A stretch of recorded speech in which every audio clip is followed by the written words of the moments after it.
In the last lecture, we talked about properties of pure substances, and I introduced three types of tables. That is a table for saturated liquid and saturated vapor. There is a table for superheated vapor and another table for subcooled liquid. In this lecture, I am going to solve a lot of problems so that you become very familiar with the use of these tables. But before I do that, I want to clarify a couple of things about what we discussed in the last lecture. If you remember, I defined saturation temperature in this way, that this is the temperature at the given pressure at which liquid and vapor coexist. Actually, this definition is not very general. To be precise, I want to modify it a little bit. And the modification will be the saturation temperature is the temperature at the given pressure at which phase change happens. Okay, so the temperature at the given pressure at which phase change happens. Now this is a particular situation in which the phase change is liquid to vapor. Then liquid and vapor both can coexist. But other types of phase change like melting, when you have solid and liquid coexisting, or sublimation, when you have solid and vapor coexisting. So those are also the situation where you have this saturation temperature. So just this clarification on this. And so when we talked about this phase diagram, now this phase diagram actually is another clarification on this diagram. This diagram is a plot of saturation pressure versus saturation temperature. Okay, because if you see at this pressure, let us say this is the pressure, at this pressure, at what temperature solid changes into vapor, that is going to be for this pressure, actually at this temperature solid changes into vapor. This point corresponds to sublimation. So this point is for this pressure, this is the saturation temperature, or you can say for this temperature, this is the saturation pressure. Okay, so this is for sublimation, this is for melting, and this is for boiling. So this is a plot of saturation pressure versus saturation temperature.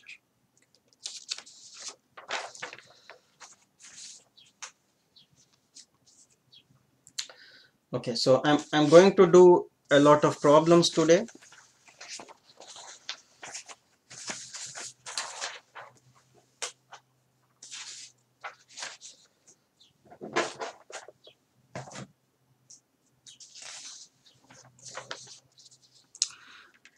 Okay, let us say the question is that I say pressure is given 5 bar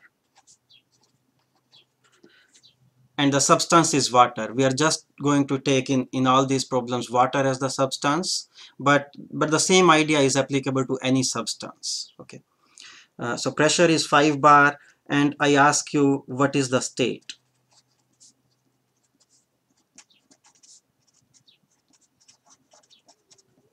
Okay, so this is the question. Can you answer this question? So whether the state of water at 5 bar is subcooled liquid, or it is superheated vapor, or it is a two-phase mixture, so you have liquid and vapor mixture, or it is saturated liquid, or it is saturated vapor. That is what we mean by the state, in terms of we are classifying into liquid, or it is vapor, or it is two-phase mixture, so like that. So that's the question. Can you tell at this state?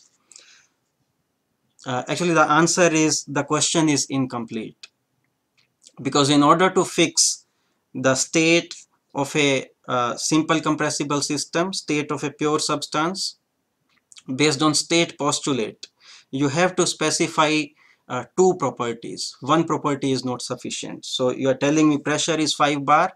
At 5 bar, actually it can be anything. It can be liquid, it can be mixture, or it can be superheated vapor, unless you tell me one more thing. Okay, so let us say along with this I specify, say volume is given, volume is 1 cubic meter. So now you know two things, 5 bar and 1 cubic meter. So what is the state? Can you tell? Actually, the answer is no, because you have to give two independent intensive properties. Okay, not just two properties, but two independent intensive properties. Now, pressure is intensive, but this is total volume. This is not intensive. This is extensive. Okay, so this is not sufficient actually. So give me something else, like if V is given.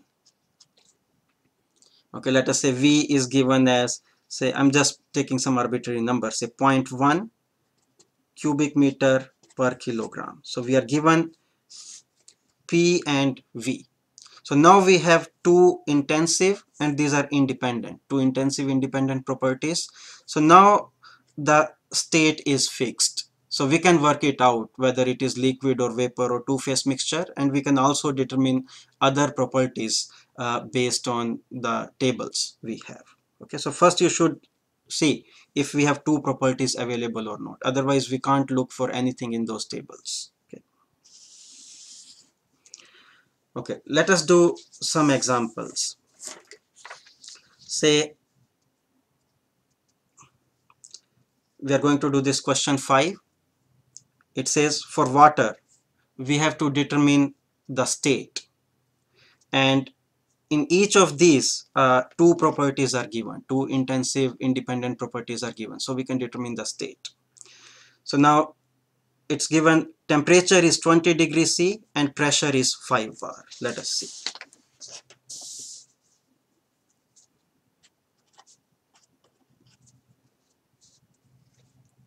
It's 20 degrees C and 5. Okay, let us say I have to determine its specific volume.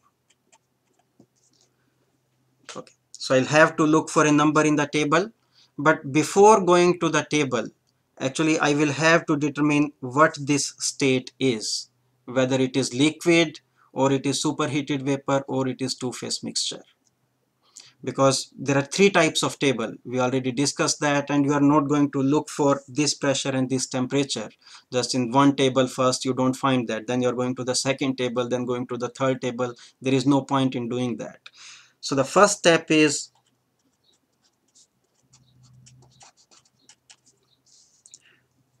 we determine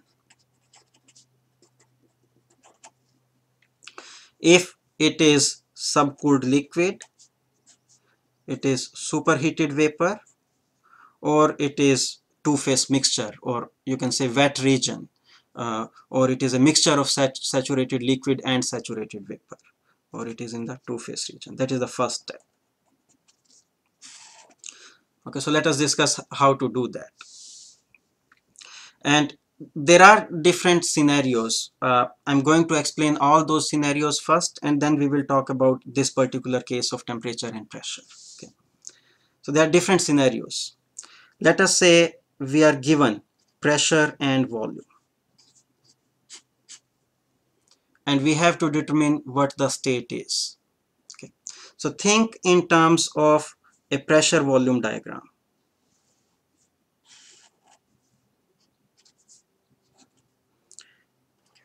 This is vapor dome, and let us say this given pressure is this. Okay. So we have to tell, we know that the state is somewhere along this line because this is the pressure that is given, but where the state is, it is in this region, then it is subcooled. In this region, it is two-phase, and in this region, it is superheated. Okay, so how to tell where it is? We can read the values of VF, which is a specific volume of saturated liquid at this pressure. Okay, so that will be this value here. Okay, VF and Vg. This is specific volume of saturated vapor at this pressure. And now if we find that V is greater than Vg, so the given V is greater than Vg, that means it is on this side, state is on this side. So it means it is superheated vapor. Okay. If V is less than Vf, it will be subcooled liquid. And if V is greater than Vf but less than Vg, it will be two-phase. I'm going to write two-phase like this, 2-phi. This means it is two-phase. Okay, so it is very simple. So we are just reading the values of Vf and Vg, and then we see how this V compares with Vf and Vg, and we know where the state is. Okay. Instead of PV, let us say we are given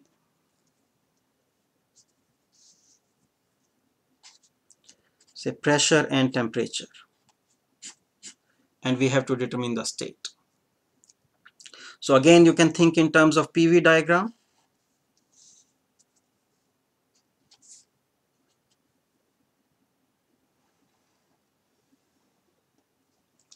This PV diagram, and let us say given pressure is this. So the state is somewhere along this line. This is the pressure that is given. Okay. On this plot, we can draw several constant temperature curves. And constant temperature curves on this diagram, on the PV diagram, they look like this. You must remember it. They go like this, they go down, and then this is horizontal. That's the phase change process, and then they go like this. This constant temperature curve. Okay, so I'm drawing some of these curves here.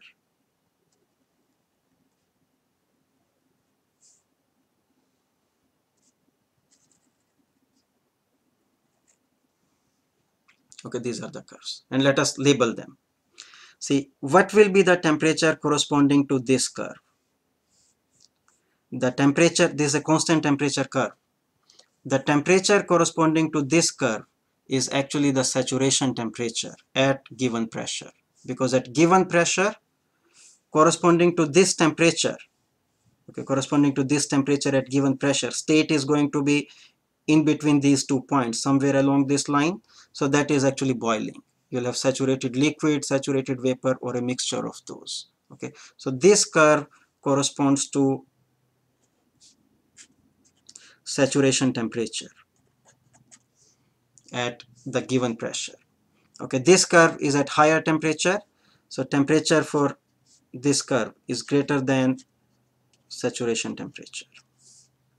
And this third curve below here, temperature for this is less than saturation temperature at the given pressure. Okay, now state is somewhere along this line, and what we have to do is from the table we can read saturation temperature at the given pressure. Okay. And if saturation temperature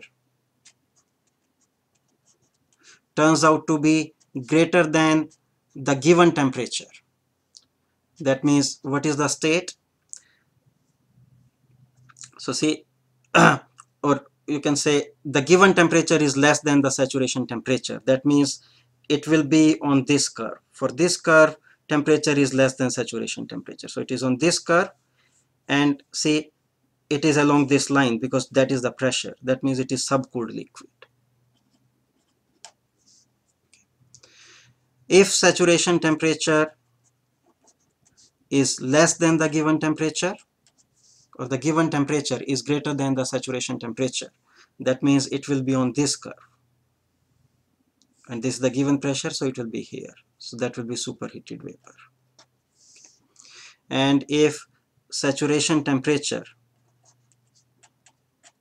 equals temperature, then it can be anywhere along this line. Okay, it can be saturated liquid, saturated vapor, or a two-phase mixture, a mixture of saturated liquid and saturated vapor.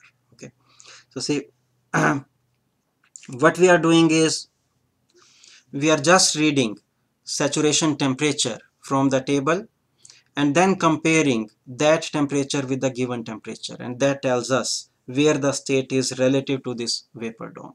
Okay. There is a slightly different way of doing this also, where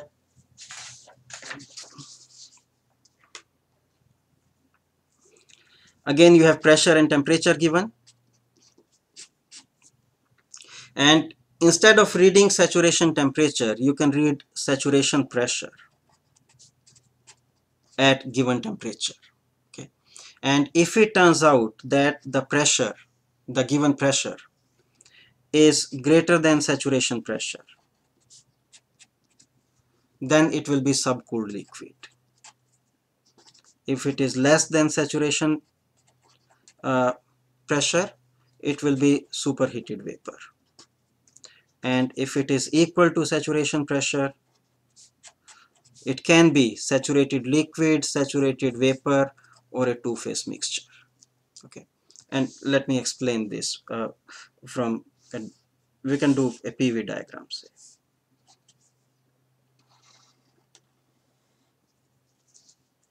Okay, now on this diagram, let us say this curve corresponds to the given temperature.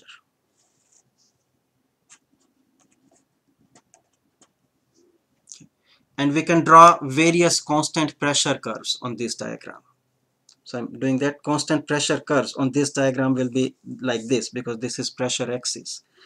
So this constant pressure,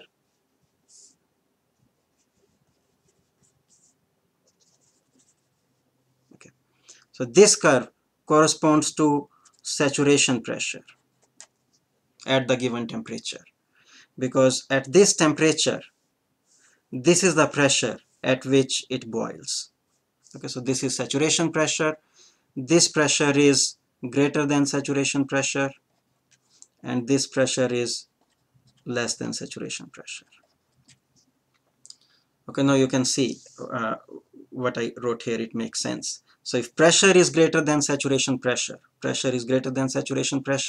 so state will be here. It is at this temperature, but at this pressure, so state is here, which is subcooled liquid.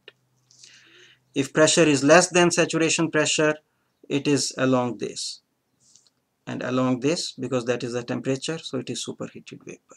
Okay, so it is very easy to actually remember from common sense also, because you see, or let me write it here.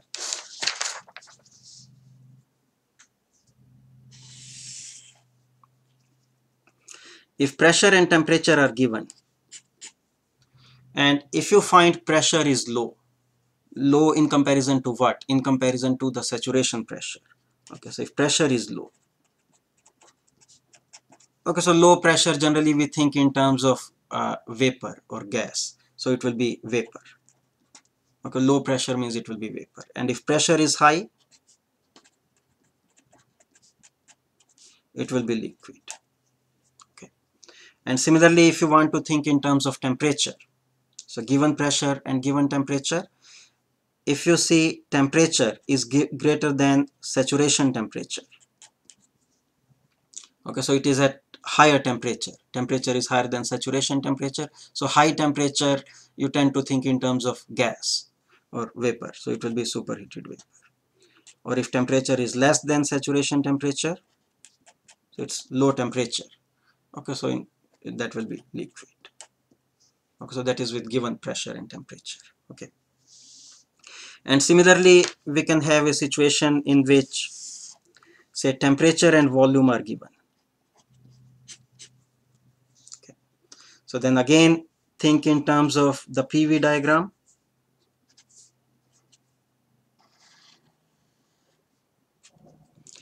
And let us say this curve corresponds to the given temperature.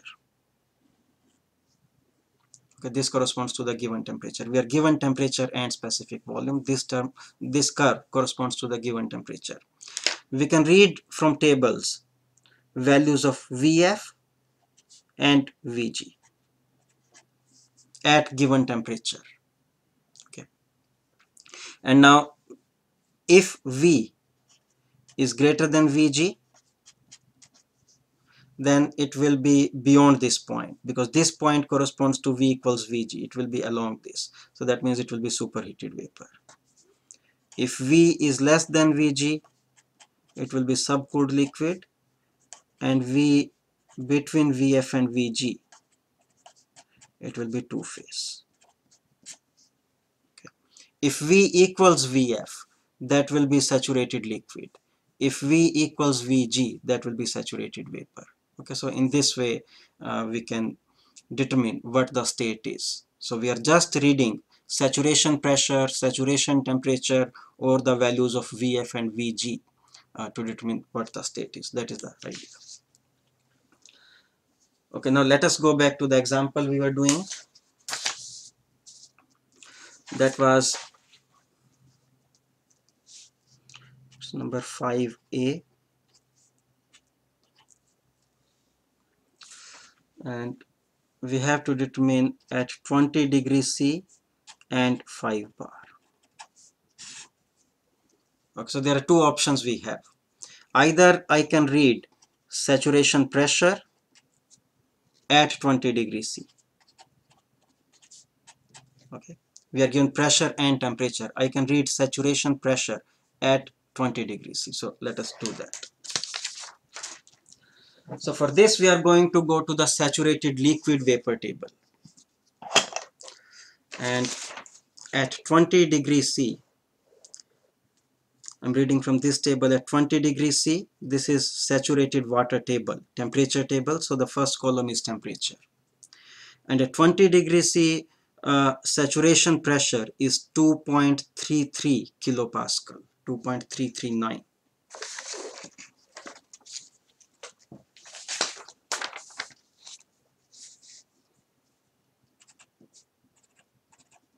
Nine kilopascal. Okay. But what is the given pressure? The given pressure is 5 bar, that is 500 kilopascal. 1 bar is 100 kilopascal, that is 500 kilopascal. So pressure is greater than saturation pressure. Okay, so what is the state? If pressure is greater than saturation pressure, it will be subcooled liquid. Okay, so now to read its properties, say at 20 degrees C and 5 bar, I want to read its properties. I will have to go to the subcooled liquid table. Okay, I don't have to go to any other table, just go to the subcooled liquid table. Let us see in the subcooled liquid table if we can find 20 degrees C and 5 bar.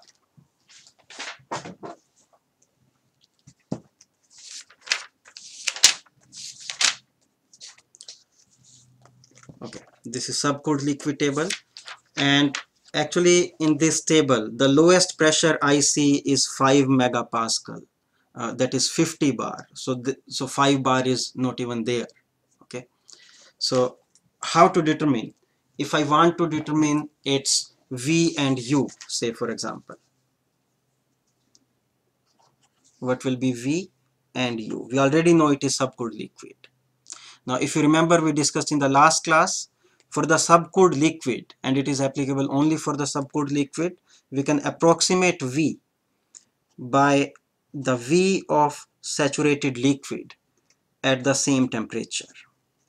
Okay, so temperature is important, pressure is not important. We have to look at the temperature, and U as U of saturated liquid at the same temperature. So these numbers we can read from the saturated liquid table. We can read Vf and Uf at 20 degrees C. So let us see those numbers.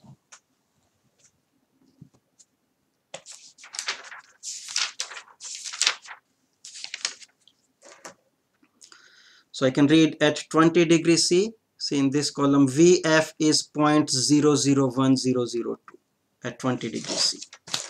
So Vf is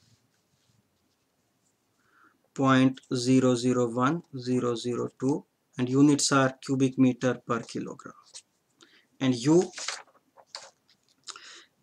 is UF, that is 83.91 kilojoule per kilogram. 83.91 kilojoule per kilogram. Okay, so this way we got the properties. Okay, let us say I want to determine H also, and for H we have two options. One is, we say H is, again this is applicable only for the subcooled liquid. Okay, I can say H is H for the saturated liquid at the same temperature. This is an approximation, and I can read HF from the table, at 20 degrees C, HF is, that is 83.915.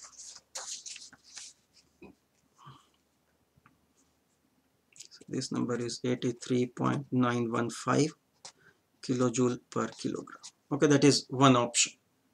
Or other option is I do H equals HF at same temperature plus VF at same temperature times P minus saturation pressure at given temperature. Okay, this formula we discussed in the last class. This is an approximation.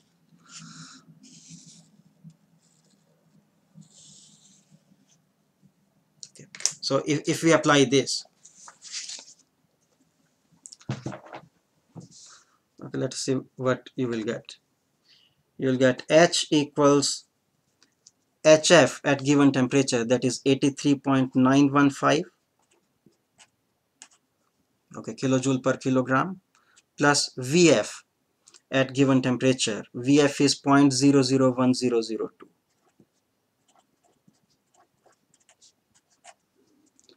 Okay, times P minus saturation pressure at given temperature.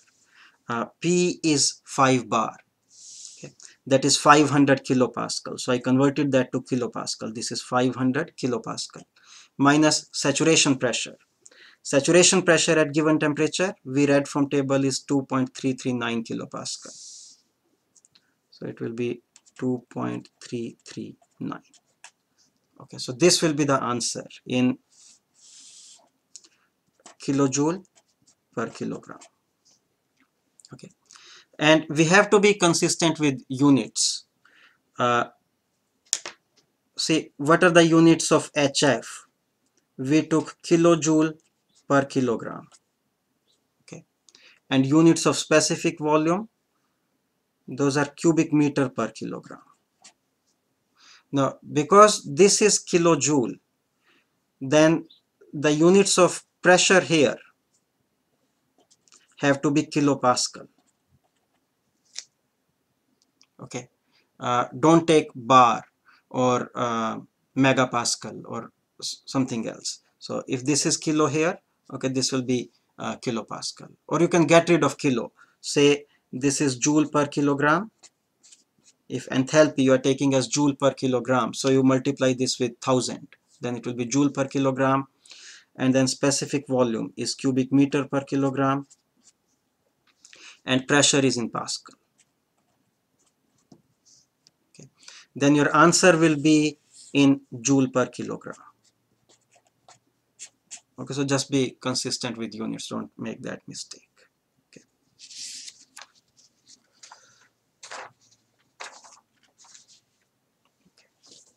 So let us do some more examples from this list.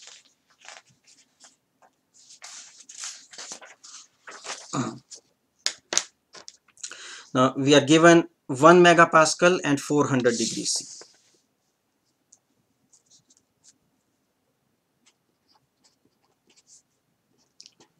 1 megapascal and 400 degrees C. You can do it in two ways. In the last problem, we read saturation pressure. Actually, another option is you can read saturation temperature. If you are given pressure and temperature, you can read saturation temperature. So let us do that in this case. So if I want to read saturation temperature at given pressure, so it is saturation temperature at 1 megapascal. Okay. From the table at 1 megapascal. And now I'm going to the pressure table. So this is saturated water pressure table, and in this 1 megapascal, this table is in terms of kilopascal. So 1 megapascal is actually 1000 kilopascal. For 1000 kilopascal, I see saturation temperature is 179.88. So saturation temperature is 179.88 degrees C. Okay, now but you compare it with the given temperature, we have temperature is greater than the saturation temperature. That means it is superheated vapor. Okay. So to read the properties for this state, 1 megapascal and 400 degrees C, we'll have to go to the superheated vapor table. Let us see if this is there.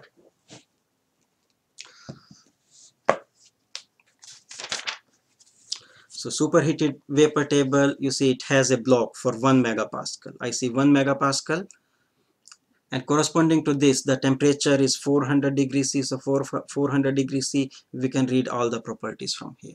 Okay, so that's the idea.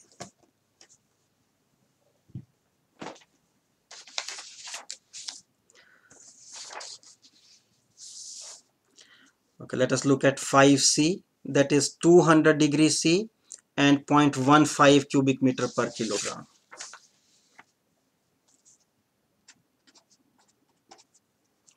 So 200 degrees C and cubic meter per kilogram. Okay, so we are given temperature and volume.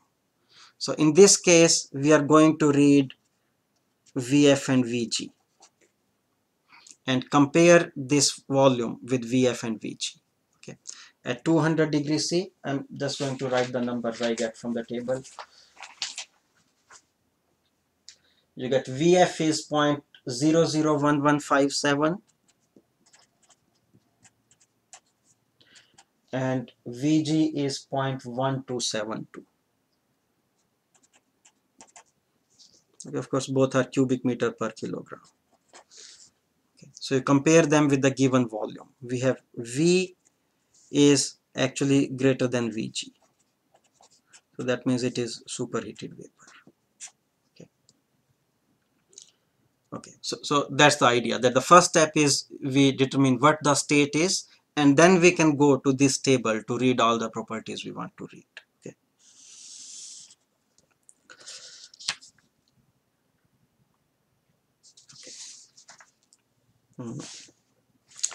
Okay, let us do some more examples. This number 6 is a gate problem, and it says given below is an extract from steam tables. Actually, these tables, this saturated liquid table, saturated liquid vapor table, superheated vapor table, all these tables for water are also called steam tables. So this is an extract from the steam table, and it says the specific enthalpy of water in kilojoule per kilogram at 150 bar and 45 degrees C is, we have to determine enthalpy at 150 bar and 45 degrees C. And we are not going to refer to any table of our own. The data is already given here. Okay, so 150 bar and 45 degrees C. Let us see here. In this table, at 45 degrees C, saturation pressure is 0.095 bar. Okay, so this is the saturation pressure at the given temperature, but the pressure is 150 bar. So pressure is greater than saturation pressure. So what is the state if pressure is greater than saturation pressure? It's high pressure, it is liquid, it is subcooled liquid. Okay, so we know the state is subcooled liquid. And enthalpy of subcooled liquid, I already explained you in the last example. We are not even going to the subcooled liquid table. That table is not even given here. See, the properties given here are for saturated liquid, saturated vapor, okay, specific volume and enthalpy. So we do the same thing that we did in the previous example. So we can say that enthalpy of subcooled liquid at 150 bar and 45 degrees C equals enthalpy of saturated liquid at 45 degrees C, which will be enthalpy of saturated liquid at 45 degrees C. So at 45 degrees C, saturated liquid enthalpy, that will be this number, 188.45 kilojoule per kilogram. Okay, don't take this number. See, this is also enthalpy of saturated liquid, but this is at the given pressure. The given pressure is 150 bar. This number is at the given pressure. But for a subcooled liquid, what we are saying is pressure is not important, temperature is important. So you are looking the number at the given temperature. That's why, see, these two are given just to confuse, because some of you might end up picking value from this. So at 45 degrees C, we can approximate enthalpy like this. Or if we want to include the correction term, we can add to that plus Vf, that will be this term Vf times P minus P set, that will be 150 minus this, and we have to convert them to kilopascal just like we did in the previous example. Okay, that gives us the answer. Okay. This number 7, this is also a gate problem, and it says a pure substance at 8 megapascal and 400 degrees C, so pressure and temperature are given, has specific internal energy, that is U, of this much kilojoule per kilogram, and specific volume is given. We have to determine its specific enthalpy in kilojoule per kilogram. Actually, this problem is just very direct. By definition, we get the answer. 7G. By definition, H is U plus PV. That is definition of H. And we are given U here. 2864 kilojoule per kilogram plus V is 0.03432 cubic meter per kilogram times pressure. The only thing we have to consider is, you see, pressure given here is in megapascal. It is 8 megapascal. Okay. But we took this value in kilojoule per kilogram. This is kilojoule per kilogram. This is cubic meter per kilogram. So pressure here has to be in kilopascal. And 8 megapascal is 8000 kilopascal. It will be 8000 kilopascals. So whatever number you get, that will be the answer in kilojoule per kilogram. Okay, so units are important. Don't use 8 or something else here. It has to be in kilopascal if this is kilojoule per kilogram.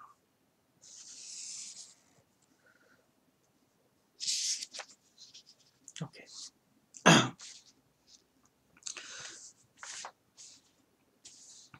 Okay, so we already discussed that.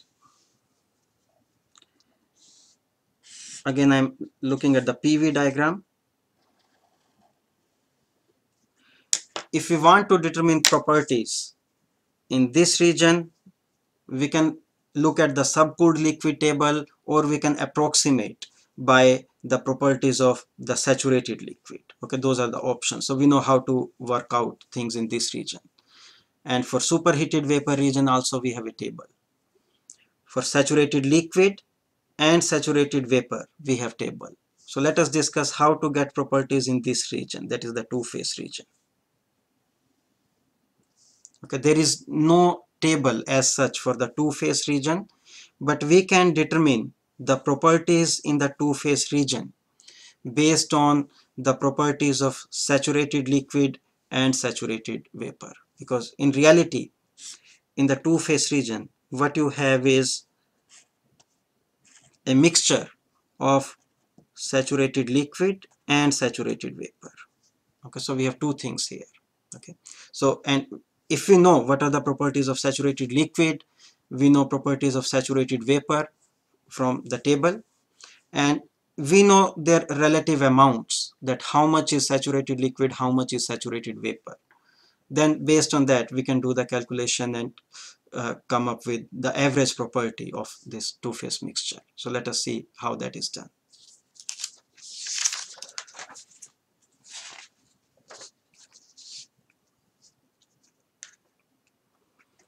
Okay, so when we have saturated liquid vapor mixture, so in the PV diagram, the vapor dome, and we have a mixture of saturated vapor and saturated liquid. Okay, in the two-phase region, see, one thing you must understand is in the two-phase region, pressure and temperature are not independent. Okay, they are dependent. If you fix one, the other becomes fixed. For example, if water is boiling, at 1 atmosphere, okay, so it's boiling, it's a two-phase mixture. What is the temperature? Can temperature be arbitrary? No, temperature is fixed. If pressure is 1 atmosphere, temperature has to be 100 degrees. It can't be anything else. Okay, so pressure and temperature are not independent. They are dependent. So in the two-phase region, another property which is independent is quality. Okay, we write that with symbol X, and this is defined as the mass of vapor to total mass, ratio of mass of vapor to total mass, that is quality. Okay, and see, quality can be only between 0 and 1. Okay, sometimes students do problem and they find out quality is greater than 1.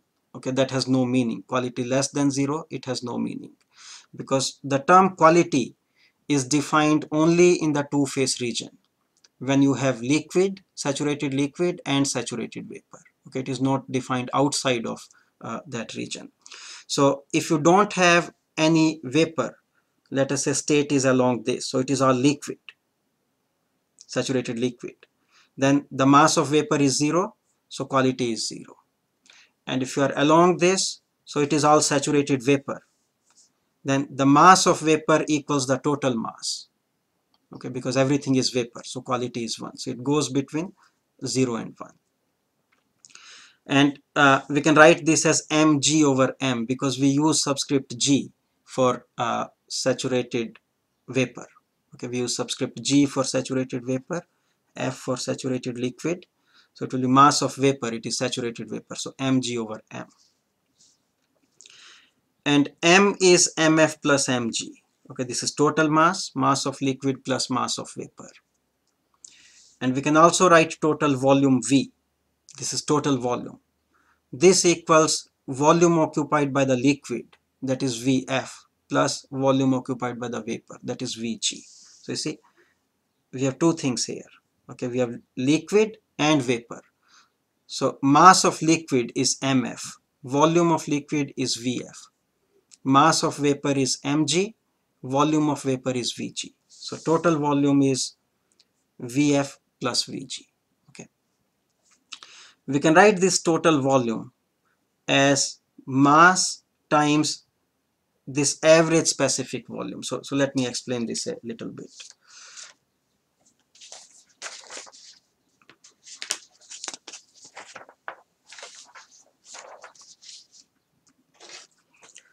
Okay, so in reality, we have two things. In the two-phase mixture, there is saturated liquid and saturated vapor. But if you consider that everything is just mixed up, okay, you can write an average specific volume. And you know, specific volume is volume per unit mass. So this will be the volume over mass. Okay. Similarly here, see, this is saturated vapor. We have specific volume of saturated, this is liquid, specific volume of saturated liquid. This will be volume of liquid over mass of liquid. We are just looking at the liquid portion. And you have specific volume of saturated vapor as volume of vapor over mass of vapor. Okay, we have these things. So based on this, you can write V is mV. Okay. And here like VF MF is VF. Okay, so we can do those things. And that is what you see here. So V is VF plus VG. We can write V as mV. This V is average specific volume, equals MF VF plus mg VG. Okay. And this becomes MF is M minus mg Vf plus mg Vg, and we can divide this equation with mass. Take this mass down on the right hand side, so you get 1 minus mg over m, that becomes quality. So 1 minus x Vf plus x Vg. We can rearrange these terms. You get Vf plus x Vg minus Vf, or you can write this as V equals Vf plus x Vfg, where Vfg is Vg minus Vf. Okay, so we get this relation. So you see, based on this relation, you are getting specific volume of the two-phase mixture from specific volume of saturated liquid, and this VFG is just VF minus VG. So we are getting the property for the mixture based on properties of saturated liquid and saturated vapor if we know the quality, the relative amounts of saturated liquid and saturated vapor. If those are known, we can use this. So we don't need a separate table that has properties for the two-phase mixture. We can use this relation. Okay, and the same formula is actually applicable for U and H also. So U is just like this, UF plus X UFG, and H is HF plus X HFG. So same formula is applicable. And this formula has a geometric interpretation also. Let me explain you that.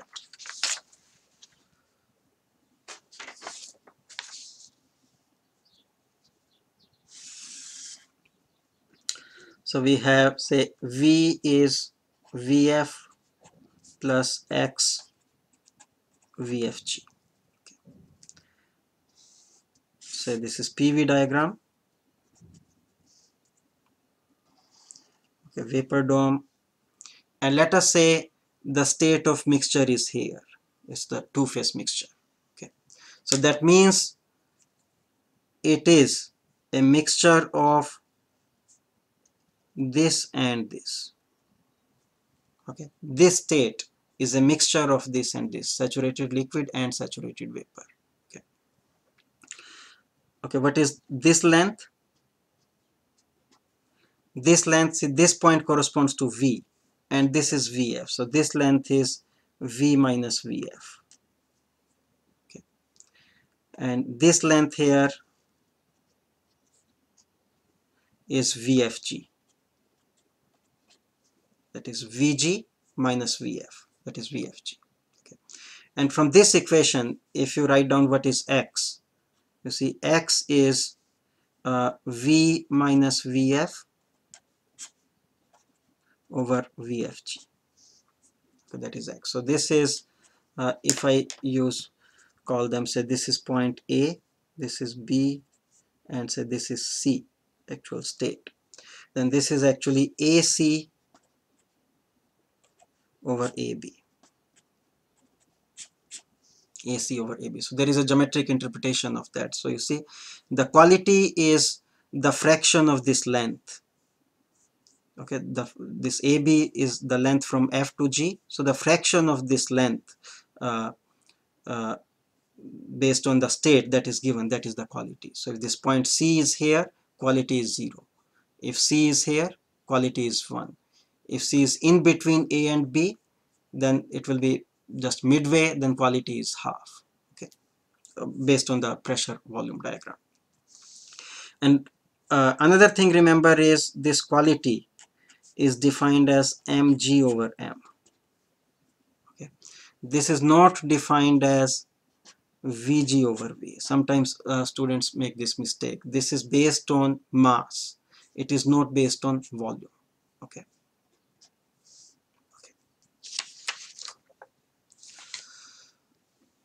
Okay, so now we are going to do several examples working out all these properties and also applying first law.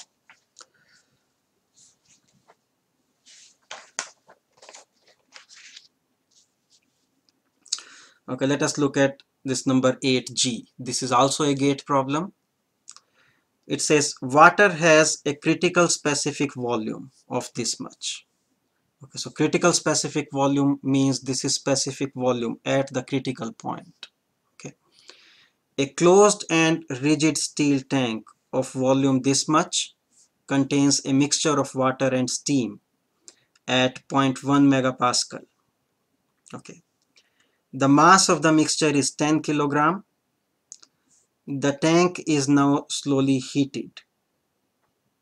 The liquid level inside the tank will rise, fall, remain constant, or may rise or fall depending on the amount of heat transfer. Okay, so that is the problem. So it is more like a conceptual problem. We don't have to work out actual numbers. Just conceptually understand if liquid water level will rise or fall. Okay, so let us do this. So see, in this problem, it is a closed rigid tank.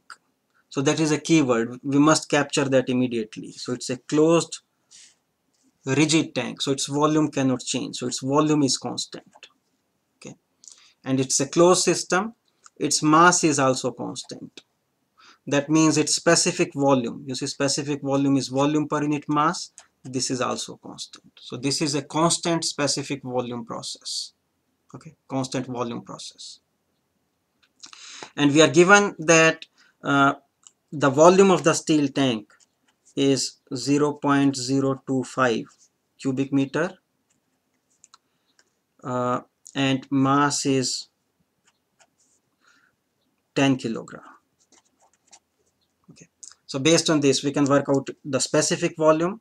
Specific volume will be volume per unit mass, that will be 0.0025 cubic meter per kilogram. So that is specific volume.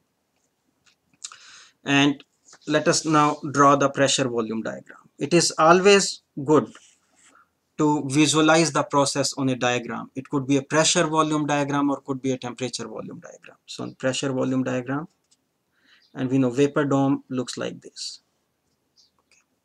And we are given critical specific volume. What is volume at this point? At critical point, volume is specific volume is 0.00315 cubic meter per kilogram. That is volume at this point. Okay, and pressure is 0.1 megapascal. Okay, this is pressure in the tank is 0.1 megapascal, which is 1 bar. So this pressure is actually below critical pressure. If you remember, the critical pressure for water is around 22 megapascal. Okay, this number you can remember. For water it is around 22 megapascal. This is 0.1 megapascal. So it is very much below this. Say this pressure is here. So the state is somewhere along this line. Okay, and its specific volume is 0.0025, which is less than this. Okay, which is less than this. So the volume is less than this volume, so it will be to the left of this. So if this is corresponds to the critical, the volume is less than this, so the state is somewhere here. Okay, so we located the state, and now it is heated. Okay, so we identified what is the initial state, and we could do that because two things are given. We have pressure and specific volume, so we know what the state is. And now it is heated. How the process will look like on this diagram when it is heated. Now see, it is a constant volume process, so it has to be along this. Okay, because that's constant volume. It's a rigid tank, constant volume process. It has to be along this, and it is heated. So from this point it is going to go up. Okay, that is the direction in which it is going. Okay, so what happens to the liquid level? That is the question.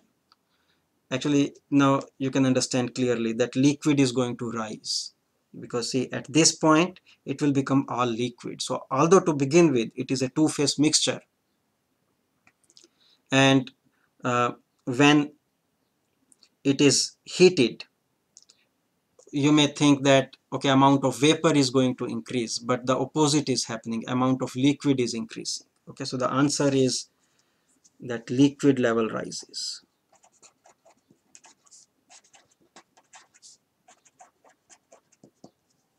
Okay, that's the answer.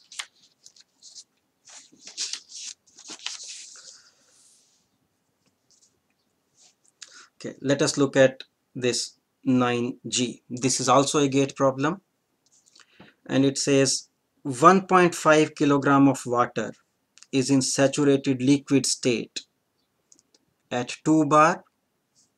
So its pressure is given. Okay, pressure and mass, these are given. We are given VF, UF and HF at 2 bar, and heat is added in a constant pressure process. So this process is constant pressure process. The previous one was constant volume. This is constant pressure process till the temperature of water reaches 400 degrees C. And at 400 degrees C, these properties are given, V, U and H. These values are given. It says the heat added in the process is, we have to calculate this number. Okay, so let me write down what is given first.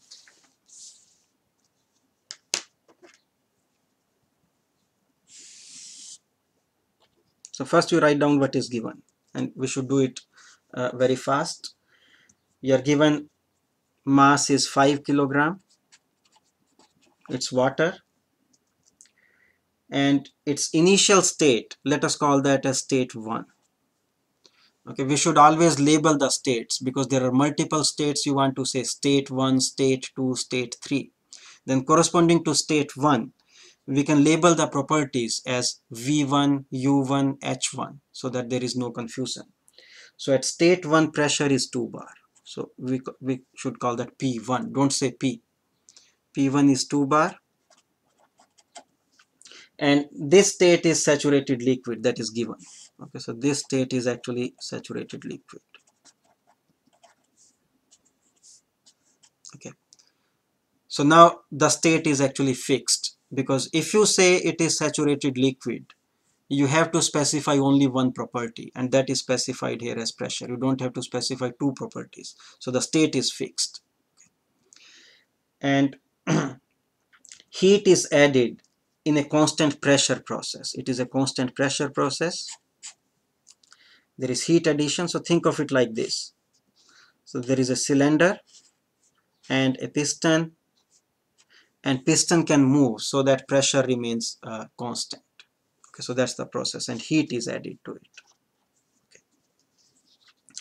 Okay. Till the temperature of water reaches 400 degrees C. Okay, so that means what is state 2? At state 2 temperature, that is T2, will be 400 degrees C, and we have to determine the heat addition in the process. Okay, how much is Q? Okay. Now see, for state 2 we know temperature. Is there anything else we know about state 2? Actually we know pressure also, because it's a constant pressure process. So you know P2 is same as P1. Okay, and P1 is 2 bar. So state 2 is also fixed. We have temperature and pressure. Okay, so both states are fixed. Okay. Now in this problem, values are already given to us. Let me write down which values are given. You have already VF at 2 bar, UF, HF. Okay, these are given, so we don't have to read these properties from the table. And we also have V, U, and H at state 2. Those are given. So V2, U2, and H2. Okay, these are already given. So let us see, based on this, how should we solve it? Now we have to determine heat transfer. Or to be precise, this is energy transfer due to heat, but we are going to use this term heat transfer. Okay, and this is an interaction between system and surrounding. So this is the system, gas, sorry, in this case, whatever, water mixture. And this is interaction between surrounding and system. So to find this out, we'll have to apply first law. Okay.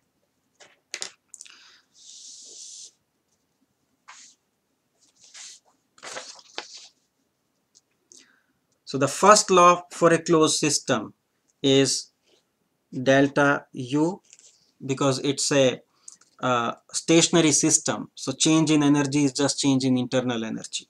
So delta U is Q minus W. Okay, that is first law. And we have to determine Q. Okay, there are different ways to do this problem, and I'm going to introduce the way which is best. Okay, now you can write Q is delta U plus W. Okay, and what type of work is involved in this problem? Okay, look at the boundary and see, is there any work involved? There are different types of work. There can be shaft work. If you have a shaft going and that shaft is stirring this thing, we don't have that. There can be electric work. If there is a resistance here and current is flowing through that, that will be electric work. We don't have that. Any other work we have in this case? Actually, we have boundary work. this boundary moves. Okay, because it is a constant pressure process, piston can move, so there is boundary work associated with that. So this work in this case is just boundary work, so I'm just writing that as WP. And the expression for boundary work is integral PdV. Okay, and this becomes, if the pressure is constant pressure process, we can take pressure outside. Okay, because this is a special case. In this problem, pressure is constant, so you can take this outside of integral, and if you integrate this from 1 to 2, then the work becomes just P, you can say P1 or P2, doesn't matter, times V2 minus V1. Okay, that is boundary work. So you can write Q equals delta U plus P V2 minus V1. Okay. And then delta U, this is U2 minus U1, and that you write as M U2 minus U1.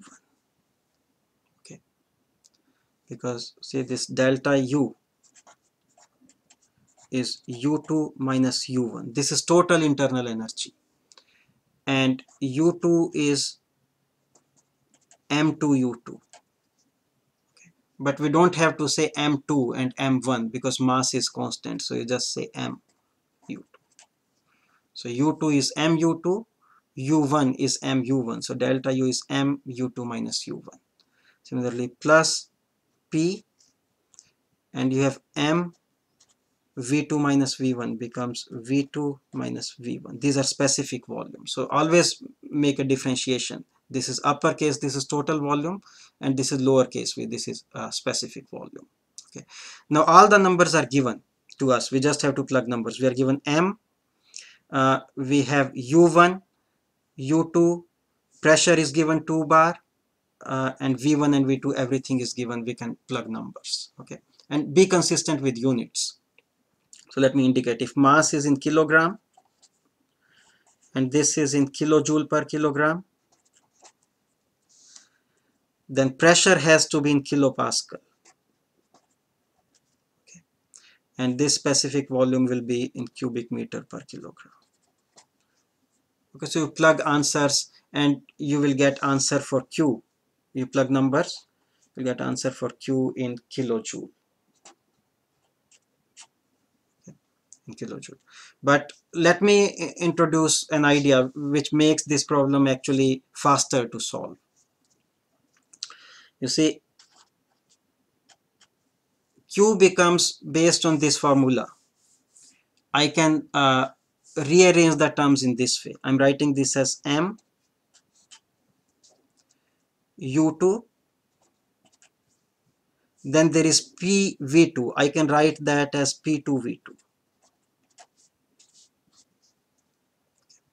minus U1 plus P1 V1, because P1 and P2 are same, so I can write P1 or P2, doesn't matter.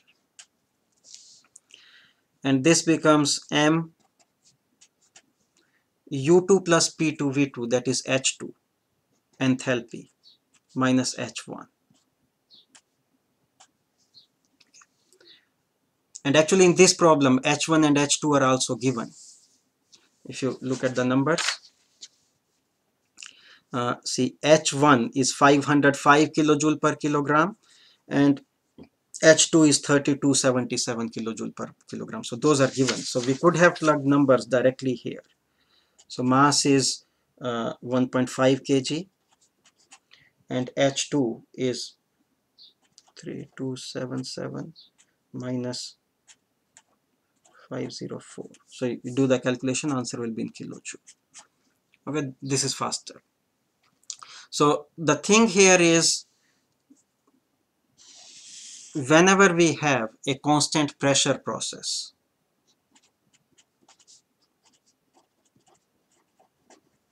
okay, we are talking about closed system. These problems are for a closed system. Whenever we have a constant pressure process, then these two terms, delta U and boundary work, they get combined, because it becomes delta U plus boundary work. Because pressure is constant, it will be P delta V. And you can write that as delta U plus delta PV. Because pressure is constant, you can take it inside of delta, it does not matter. And then you can write this as delta of U plus PV, and that is delta H. Okay. So for a constant pressure process, this delta U plus delta boundary work, so change in internal energy and boundary work, they get combined to give you change in enthalpy. So you can always do that. Okay. So problem becomes easier to solve in this way. So when you write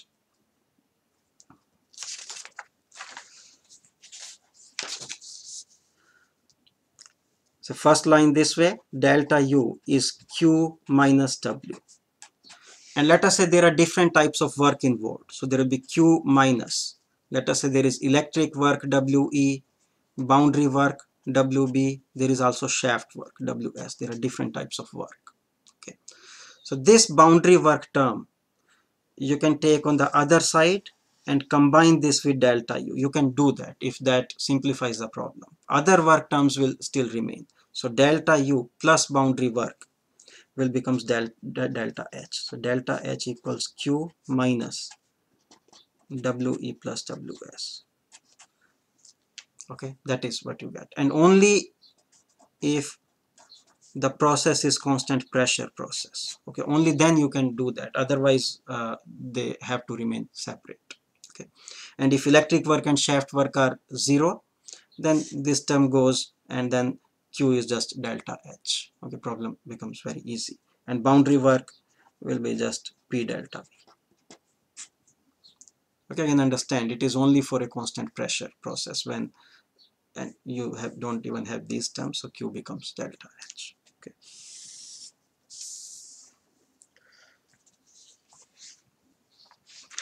Okay, let us look at number 10. It says a 300 cubic meter rigid tank is filled with saturated liquid vapor mixture of water at 200 kilopascal. Okay, so see what is given in the problem. I want to solve several problems on this topic actually, because if you understand it properly, in solving all the problems later on, whether it is a turbine or pump or nozzles or power cycle, you are going to deal with these properties. So those are going to be very easy if you understand how to work out these properties at this point very clearly. So it's again a rigid tank. Okay, and its volume is given 300 cubic meter, and it is filled with saturated liquid vapor mixture of water. Okay, so look at the substance also, it is water. So we are going to look at properties of water, and it is a two-phase mixture.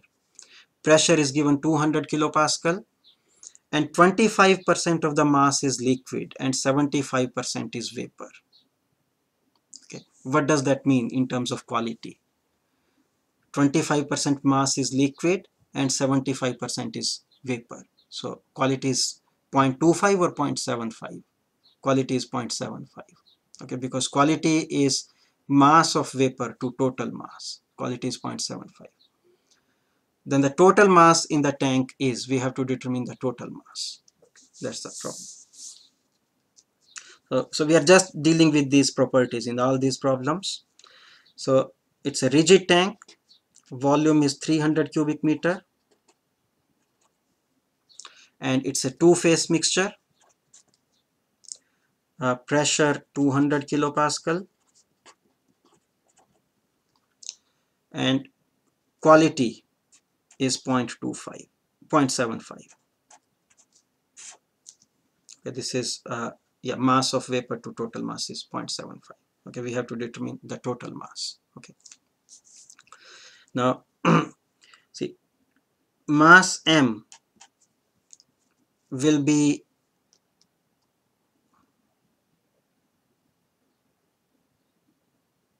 You see, specific volume is V over V. Okay, total volume over specific volume. Okay, because specific volume is volume per unit mass. Mass will be volume over specific volume. And also understand, you see, I did not mention this before. The specific volume is actually just a reciprocal of density. Okay, density is mass per unit volume, specific volume is volume per unit mass. So it is just reciprocal. Okay, in thermodynamics, the use of specific volume is preferable, but in fluid mechanics, you see, we use density mostly. Yeah, and in this problem, volume is given. So if we can determine specific volume of the mixture, then we'll get mass. And it is a two-phase mixture, and we have quality given. Okay, so for two-phase mixture, uh, the properties are very easy to evaluate based on quality. We have this formula: V equals Vf plus X Vfg. Okay, so at 200 kilopascal from the saturated liquid water table, we can read Vf and Vfg, and X is also given, so that will give us V. And we can plug V here, that gives us mass. So let me write down the numbers quickly.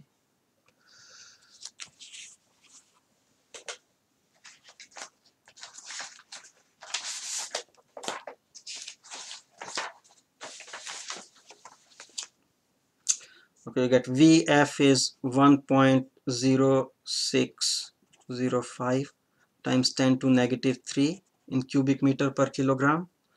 X is 0.75, and Vfg, that is Vg minus Vf, is 0.8857 minus 1.0605 times 10 to negative 3. Okay, so evaluate this. This gives you specific volume is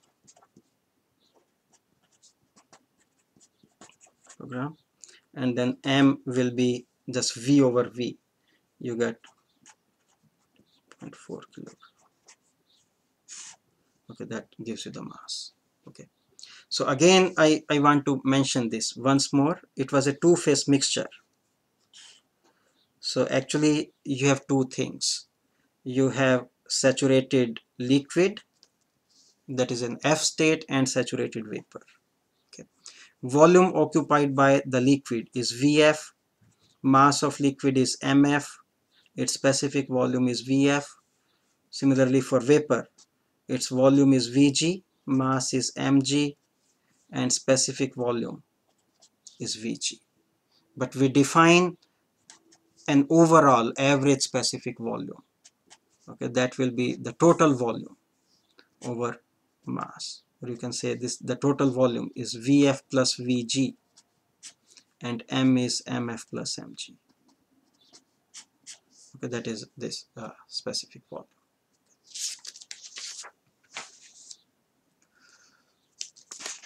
Okay, let us do some more problems.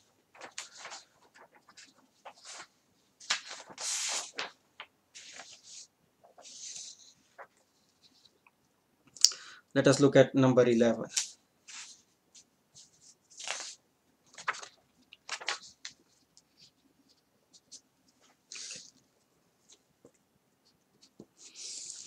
It says water is boiling at 1 bar and it is a constant pressure process. So again, the situation is like a piston cylinder device,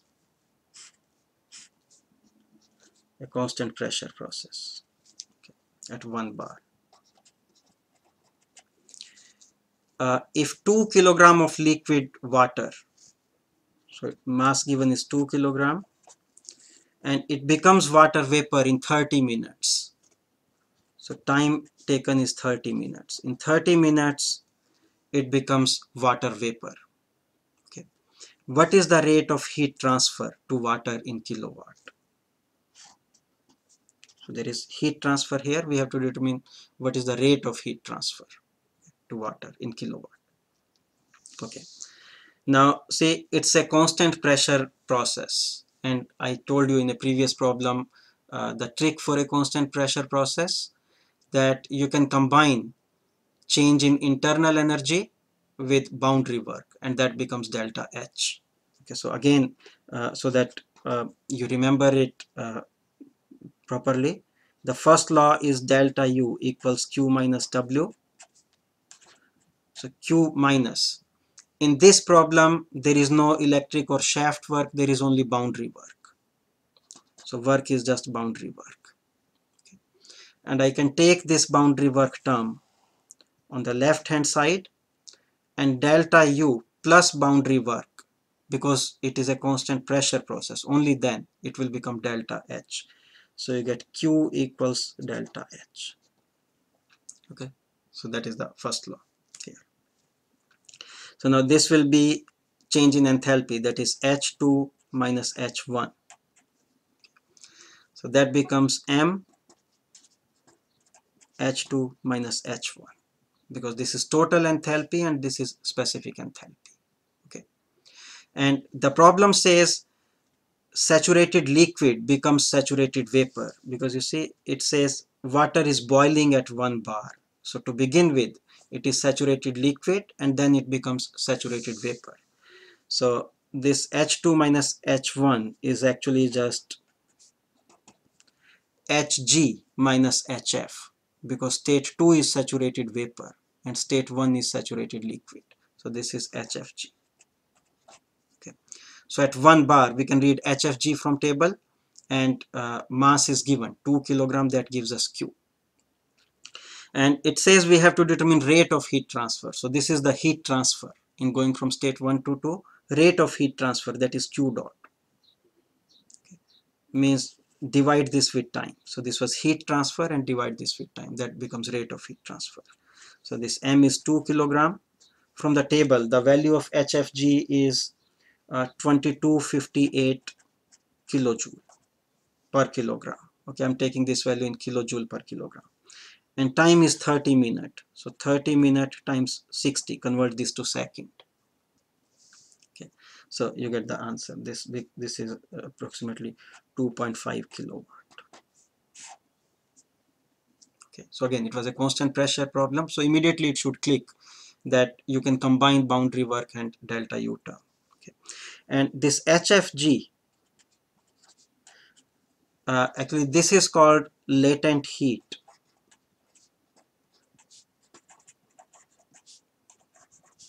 of vaporization.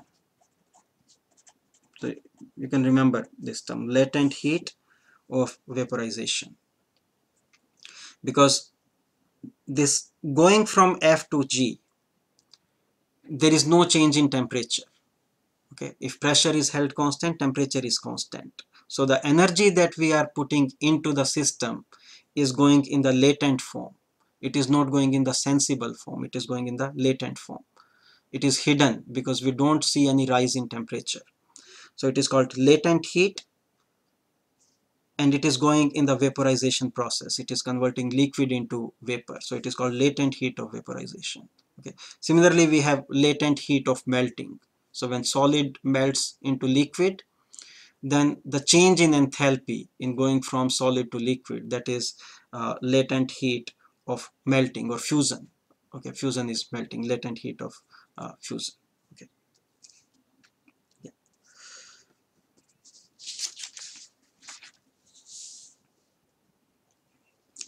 Let us look at number 12. It says a 3 cubic meter rigid vessel contains water at 10 megapascal and 480 degrees C.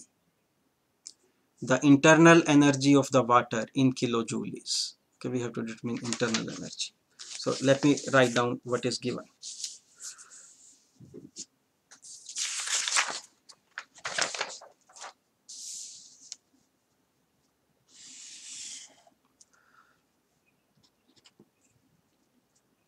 This total volume is 3 cubic meter. Actually, these problems are very simple, but we understand how to deal with properties. That is the idea. And pressure is 10 megapascal, temperature 480 degrees C, and we have to determine internal energy in kilojoule. Okay, so it is not asking for actually U. The problem is asking for U. Okay, that is this is specific internal energy, kilojoule per kilogram. This is total energy, internal energy in kilojoule. So first you see, because pressure and temperature, two properties are given, independent intensive properties, that means the state of the system is fixed. Okay, state of the system is fixed. Okay. So we can determine all the properties. And in order to determine the properties, first we will have to determine where this state is. If it is subcooled or superheated, or it is two-phase mixture, okay, where this state is. And I can give an answer very easily in this case. You see, this temperature 480 degrees C is greater than critical temperature of water. The substance here is water. Critical temperature of water, you can remember this number, is approximately 375 degrees C. Okay, so if temperature is greater than critical temperature, okay, that means it is superheated vapor. Okay, I know it is superheated vapor. If I know this number, I can say it is superheated vapor. If temperature is less than critical temperature, that does not mean that it is subcooled liquid. It does not mean that. Okay, it could still be superheated vapor. It will depend on pressure. But if temperature is greater than critical temperature, okay, then it has to be superheated vapor. Okay. Or alternatively, what you could have done is at 10 megapascal. At 10 megapascal, you can read saturation temperature from the table. Okay, and this temperature you will find is above the saturation temperature. That means it is superheated vapor. Okay, so yeah, so it is superheated vapor. We can go to the superheated vapor table and determine the properties. Now you can write U as mu, okay, and we can write M as V over V. Let me see if that is right. Yeah, okay, M is V over V. So V over V times U.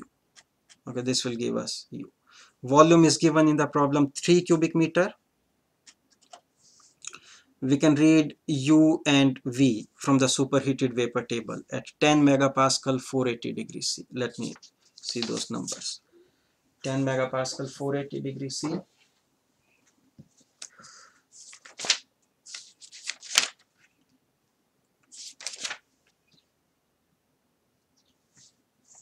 Okay, we see that here.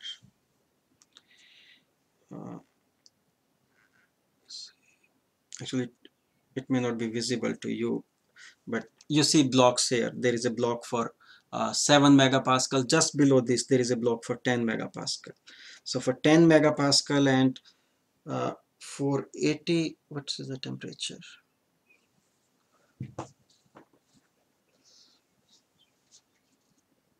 480 degrees C. Actually, this 480 degrees C is not there in the table, so it requires linear interpolation. But let me write down the number you get after you do the interpolation. You get U is 3005.4 kilojoule per kilogram, and V is 0.0316. Okay, so you do the calculation and you get U is 285,322, and answer is in kilojoule. It is not kilojoule per kilogram because this is total internal energy. It is in kilojoule. Okay.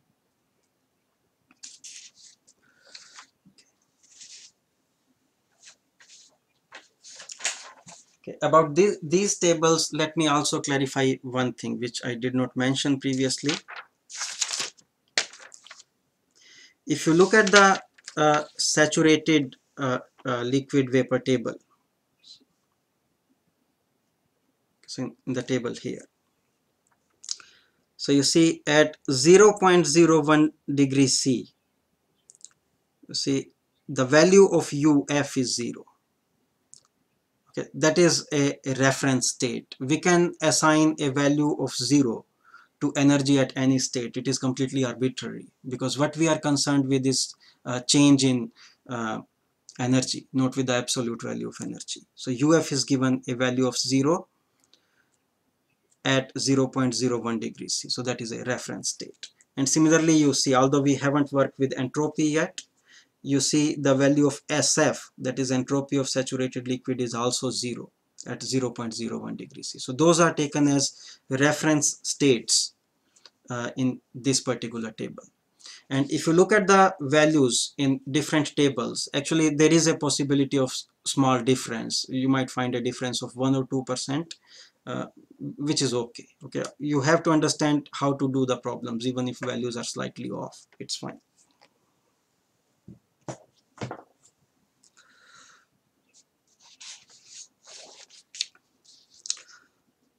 Okay, let us look at number 13.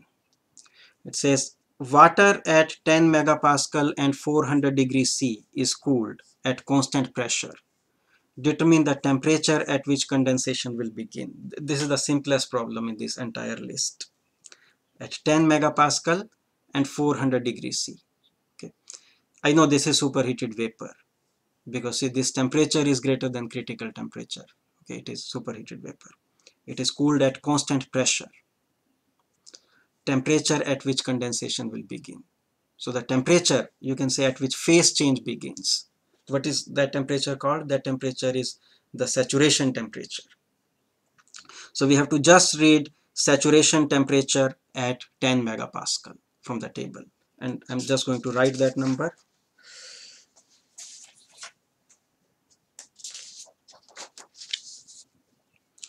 So for number 13, if you read saturation temperature at 10 megapascal, because it was a constant pressure process, so condensation happens at 10 megapascal. At what temperature? At saturation temperature. That is given in the saturated liquid vapor table, and number is 311.1 degrees C. Okay.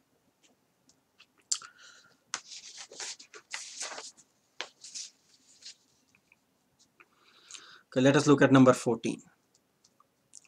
It says if quality of water is 1% at 100 degrees C. So temperature is 100 degrees C and quality is 1%. So the state of the system is fixed, because we know two properties. We know temperature and we know quality. So the state is fixed. We can work out rest of the properties. And see, quality is very low. That means 99% of the water is still liquid. Okay, most of it is still liquid. Very little vapor is there. Just 1% is vapor in terms of mass.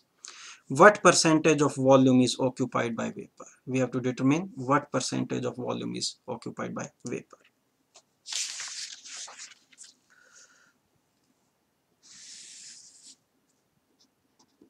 Okay. So it gives quality is 1%. So you can say 1%, that is 0.01. Okay. Temperature 100 degrees C. So it is actually, so the situation is you have liquid and vapor, okay, and its volume is Vf, its volume is Vg. It says what fraction, what percentage of volume is occupied by vapor. So we have to actually determine Vg, this volume of vapor over total volume. Okay, volume of vapor over total volume, or you can say Vg over Vf plus Vg, and multiply this thing with 100. Okay, this is percentage of volume that is occupied by vapor. Vg is volume of vapor, Vf is volume of liquid. Okay. Now, it's easy to do the problem if, say, I assume the mass is 100 kg. Okay, just take mass is 100 kg.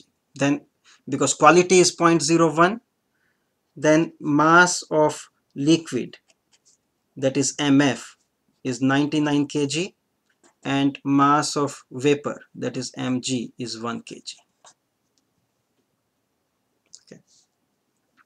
And you can write Vg over Vf plus Vg as, see, Vg will be mg Vg. Okay, because again, if you remember, see, this Vg is Vg over mg. So this is specific volume of vapor. This is volume of vapor over mass of vapor. Okay, similarly we have specific volume of liquid. So this mg Vg, and Vf is mf Vf, and Vg is again mg Vg. Now we have these numbers. Mg is 1 kilogram, mf is 99 kilogram. Okay, so we have those, and Vg and Vf we can read from table at 100 degrees C. Okay, at 100 degrees C we have those values.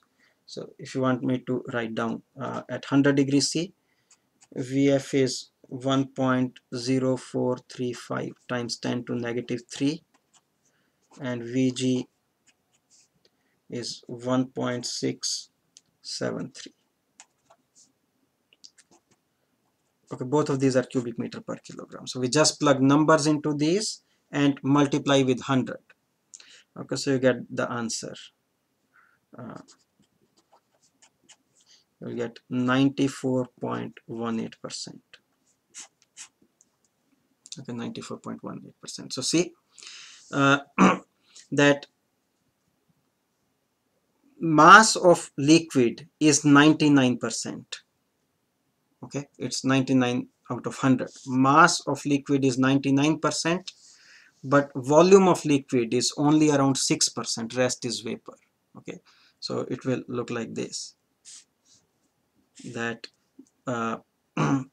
volume of liquid is small, just 6%. So you'll see, okay, this is the liquid portion and most of this is vapor, although this is 99% of the total mass. Okay, that is because specific volume of vapor phase is very large in comparison to the liquid phase. Okay, so that's the situation.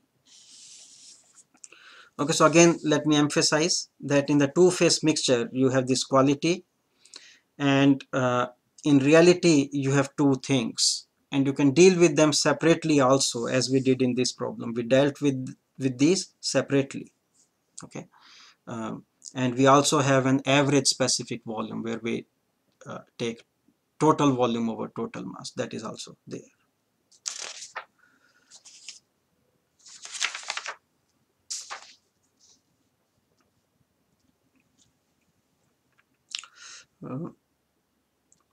What we are going to do, I have 5 more problems I'm going to solve on this topic, and these problems are relatively longer.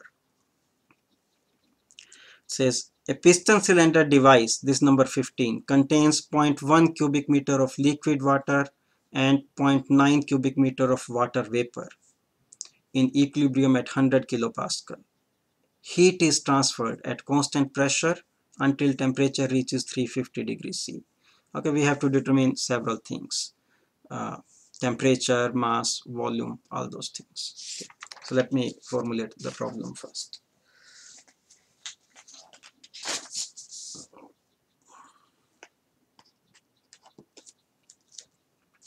Okay, it says a piston cylinder device.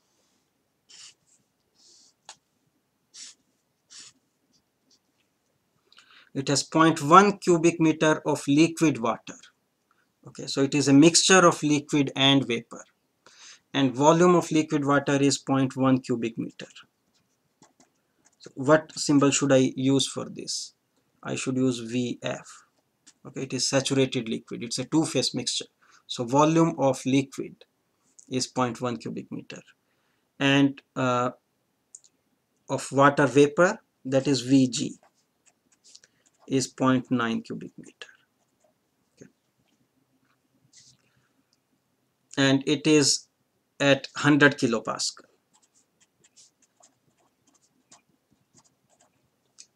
It says heat is transferred at constant pressure. There is heat transfer and pressure remains constant. So there is a process in this problem. So we want to identify the states as state 1, state 2, state 3, like that. So I'm going to call it VF1. So this is volume of liquid at state 1, volume of vapor at state 1, pressure for state 1. Okay. So there is heat transfer until temperature reaches 350 degrees C. That means final temperature, that is T2, is 350 degrees C.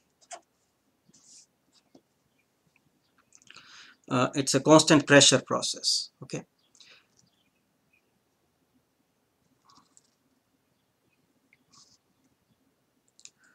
Let me see. Okay, we have to determine T1, initial temperature, mass, final volume, V2. We have to show the process on a PV diagram and also determine heat transfer and work transfer. So these are the things we have to do. Okay, so it's a long problem. In a gate exam or in fundamentals of engineering exam, you can get some subset of this problem.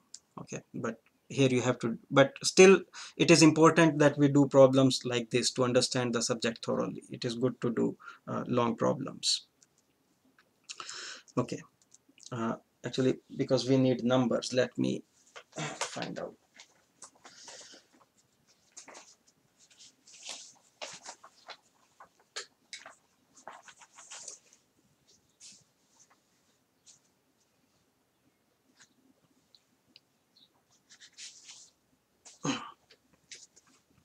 Okay,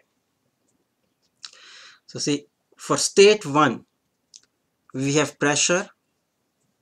Okay, and it is a two-phase mixture, and we are given some information about the relative amounts in each phase, although quality is not given. In this case we don't have quality, volumes are given. Okay, so effectively we have two pieces of information.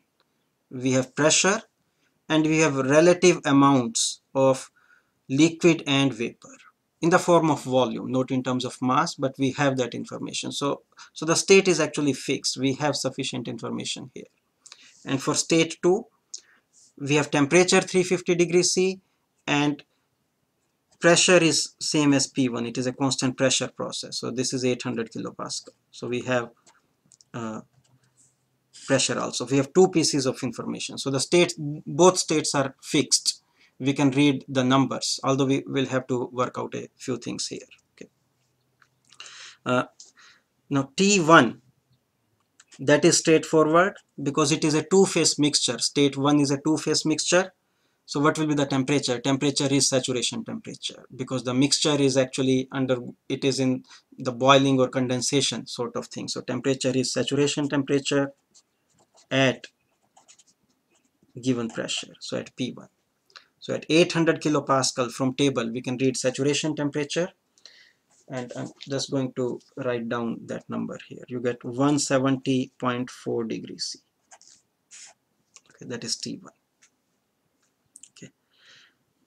Okay, we need to determine M, mass. Okay. You can do in this case, M is MF, mass of liquid, plus mass of vapor at state 1.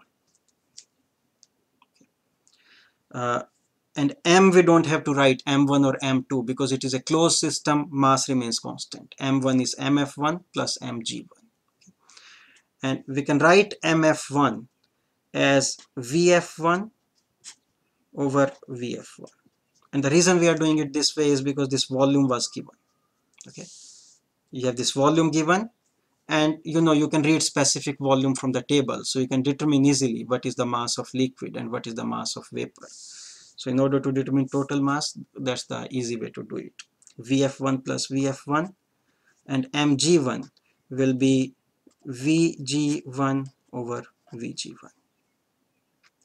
We can read these numbers from table. I'm going to write them. VF1 is 0.1 cubic meter and this VF1 is 0.001115 plus VG1 0.9 that was given, and this is 0.24035. So you get M is 93.45 kg. And if we have to determine quality, okay, we can do that also, because you see this quality X, if we have to determine at 1, it is just mg1 over m, and mg1 is this number, this is mg1, so mg1 over m we can get quality also if we need. Okay, so we got temperature and mass. Now we need V2. V2 is, because we have mass already, this will be m times V2. This is volume per unit mass multiplied with mass, you get the total volume. Okay, and V2 we can read from table. At 350 degrees C and 800 kilopascal we can read from table. So the first thing you will have to do is determine if this state is superheated or it is where this state is. Okay, and you already have that information. You see, the saturation temperature at 800 kilopascal is 170, but this temperature at state 2 is greater than that, so it is superheated. So state 2 is superheated, and we can read its specific volume from the superheated vapor table. Okay, and you just plug numbers here, you get m is 93.45 and specific volume V2 you read from table 0.3544, and that gives this volume is 33.12 cubic meter. Okay, that gives us this volume. Okay, now it says we have to show the process on a PV diagram.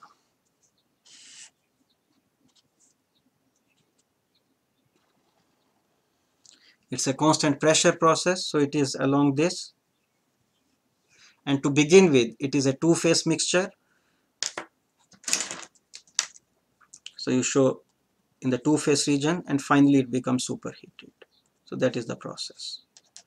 Okay, so when we say show it on the PV diagram, you want to show how the process looks relative to this vapor dome. Okay, this is important.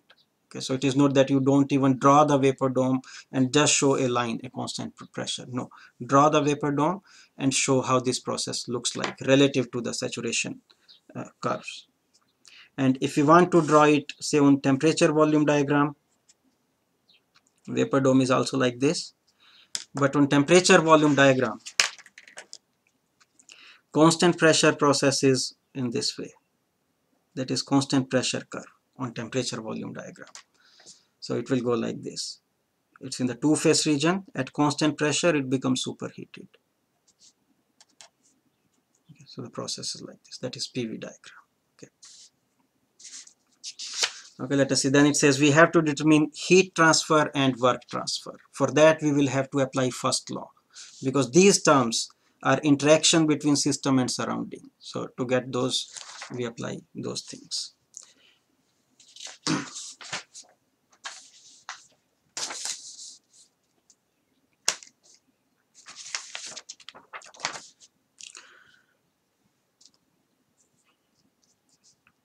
Okay. So to get work, in this problem there is only boundary work. There is no electrical work or shaft work, only boundary work, and that work is always integral PdV. And because pressure is constant, you can take it outside. It becomes P V2 minus V1, and we have these numbers. Okay, pressure is 800 kilopascal, V2 is 33.12 cubic meter, we already got that, and V1 is 1. It is Vf1 plus Vg1, it is 1. Okay, so whatever number you get, this was kilopascal, this is cubic meter per kilogram, so your answer here will be in kilojoule. Okay, so that is work. We have to get heat transfer. Now see, there are two options. Again, one is you write delta U is Q minus W, and we only have boundary work. Okay, so you can write Q is delta U plus WB, you determine delta U, and boundary work we already have. Okay, this is the term we already have, so that will give us Q. Or because it is a constant pressure process, so again you can combine these two terms and it will be change in enthalpy. Okay, it will be change in enthalpy. So it will be M H2 minus H1. Okay, this is total enthalpy, this is specific enthalpy. And H2 we can get directly from table. Okay, because in the superheated vapor table, I'm not going to write the number, but you can read this value from the table. Okay, for H1, you have two ways to do it. One is because state 1 is a two-phase mixture. So one option is you write this as, let me see, that is, no, actually, you'll have to do it this way. It will be HF1 plus X1 HFG1.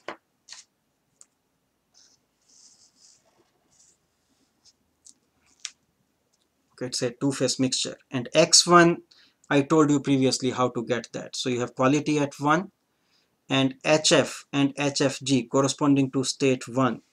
So these will correspond to 100 kilopascal at, no, 800 kilopascal. At 800 kilopascal, you can read these values from the table and you have X1, that will give you H1. And then plug numbers in this, that gives you heat transfer. Okay, so that's the way to do it. Okay. So the idea is you can get work if it is boundary work by integral PdV. If pressure is constant, it just came outside, so it's very easy to get this. But then to get heat transfer, you apply first law, and then you see you need this change in internal energy, and for that you have to work out with all these properties, reading values from table. Okay, so that was number 15.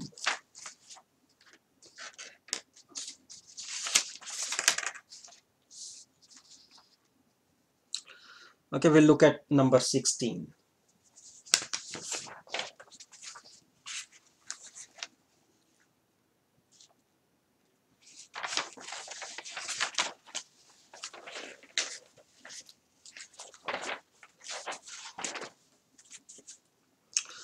Okay, this says a 0.3 cubic meter rigid vessel. So let me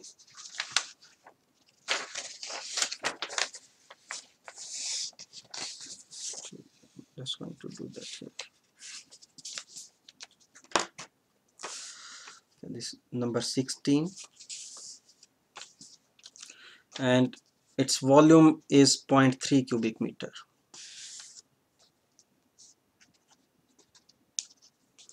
And it's a rigid vessel, so immediately you should understand its constant volume. Okay, volume remains constant. It initially contains saturated liquid vapor mixture of water at 150 degrees C. So its initial state, state 1, is a two-phase mixture at 150 degrees C.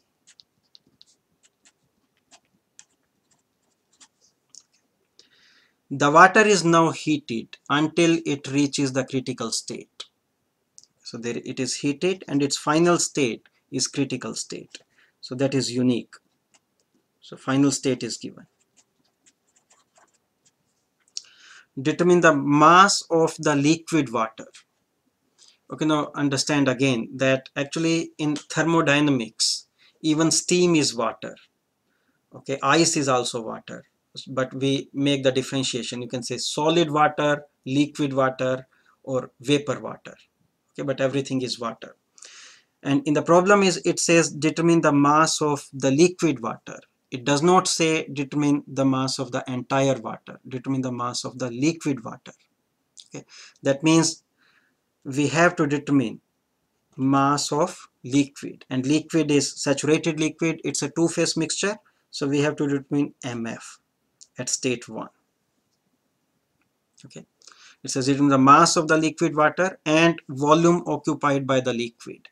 That will be VF1 at the initial state. So initial state is state 1, final state is state 2. So that's the problem. If the problem said determine mass of water, okay, then it will be total water. It will be just M. Volume of water will be V. But this is mass of liquid water and volume of liquid water. So this is what we have to determine. Okay. And so let us draw. It is always good to draw a diagram. Okay, PV diagram or TV diagram. So in this case, I'm going to draw a pressure volume diagram.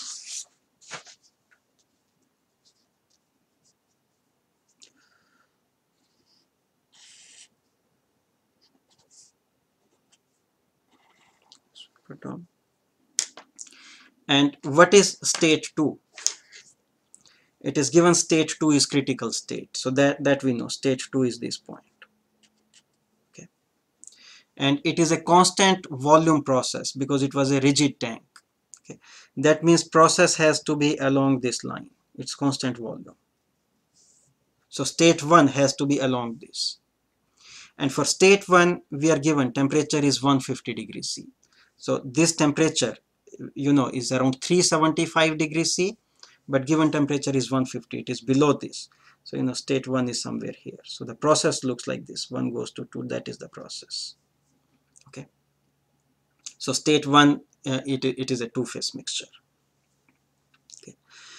And what information do we have about state 1?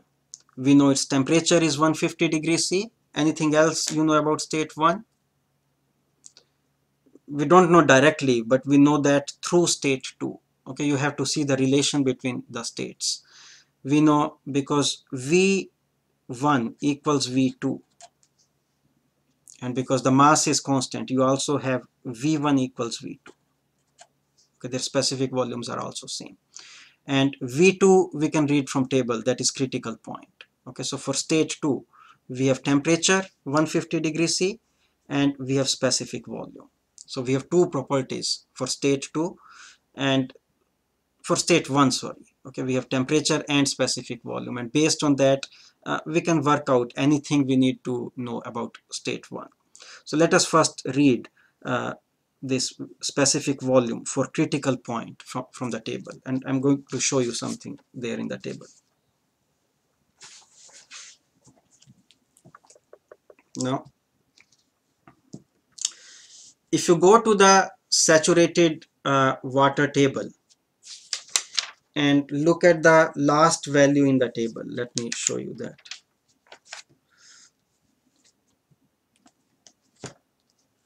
Let me see if this is visible. Yeah, you can see that. Okay, so from the saturated water pressure table, you see this last row in the table.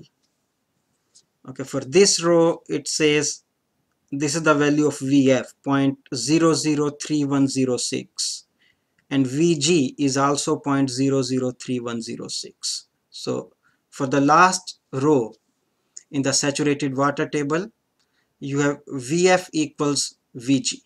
You have, if you see, UF equals UG, HF equals HG. So what does that mean? That means for this row, state F and G are same. Saturated liquid and saturated vapor states are same. That means this row corresponds to the critical point. This gives value at the critical point. Okay? Because if you see, this is the vapor dome, and in the saturated liquid water table you have properties along these points, these, and the highest you can go will be this point, that is critical point. That's why the last entry in that row corresponds to this. So I can read V from that. It is 0.003106. It is 0.003106 cubic meter per kilogram. Okay, so I got V1. So I have temperature and specific volume. Now let us see how to proceed.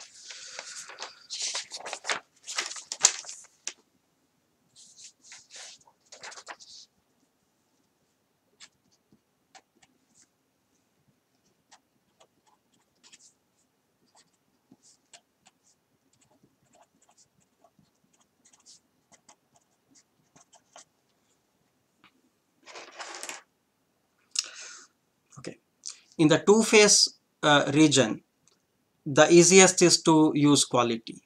Okay, and we can use here that we have temperature and specific volume.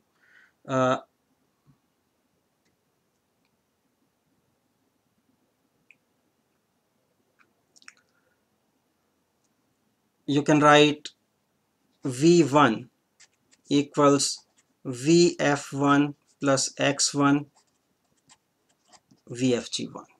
Okay, we have V1, and these values we can read from table. That will give us X1. So let me write those values quickly. You get VF1 is 0.001091 plus X1, and VFG1, that is VG 0.39248 minus VF 0.001091. Okay, this gives you quality. You get X1 is 0.00514. Okay, this is the quality. Okay, the problem says we have to determine the mass of liquid. We have to determine MF1.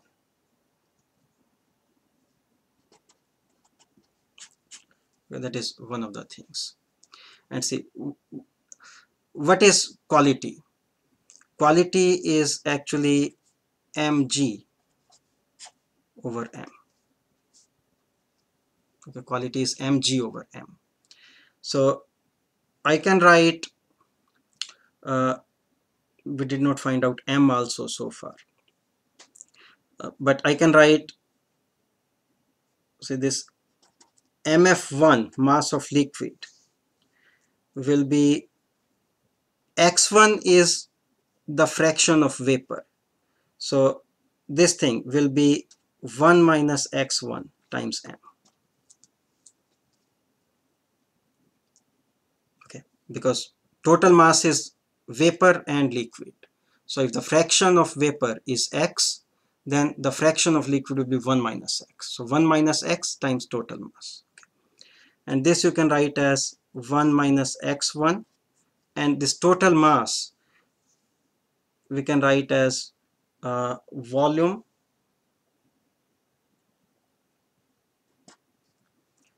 over specific volume. Okay. Now we can plug numbers.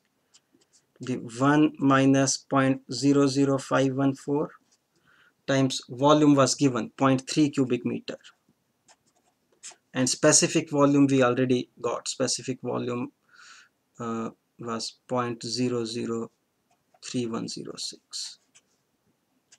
So that gives mass of liquid is 96.1 kg.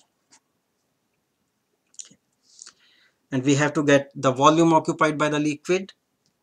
For that, volume of liquid at state 1, this will be specific volume of liquid at state 1 times mass of liquid at state 1, because specific volume is volume per unit mass. So volume is specific volume times mass, and we are doing this only on the liquid portion at state 1. So again, just plug numbers in this. We have VF1, we read that value from table, that was 0.001091, and MF1 we got this thing 96.1. So that gives, this is 0.105 cubic meter. Okay, now another thing I want to mention here is,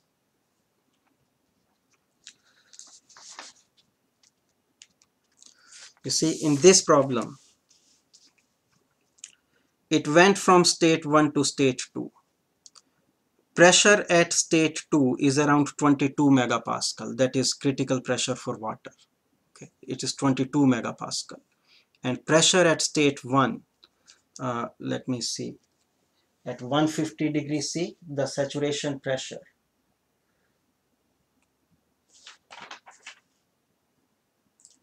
actually that is less than 5 bar, so 0.5 megapascal, less than 0.5 megapascal.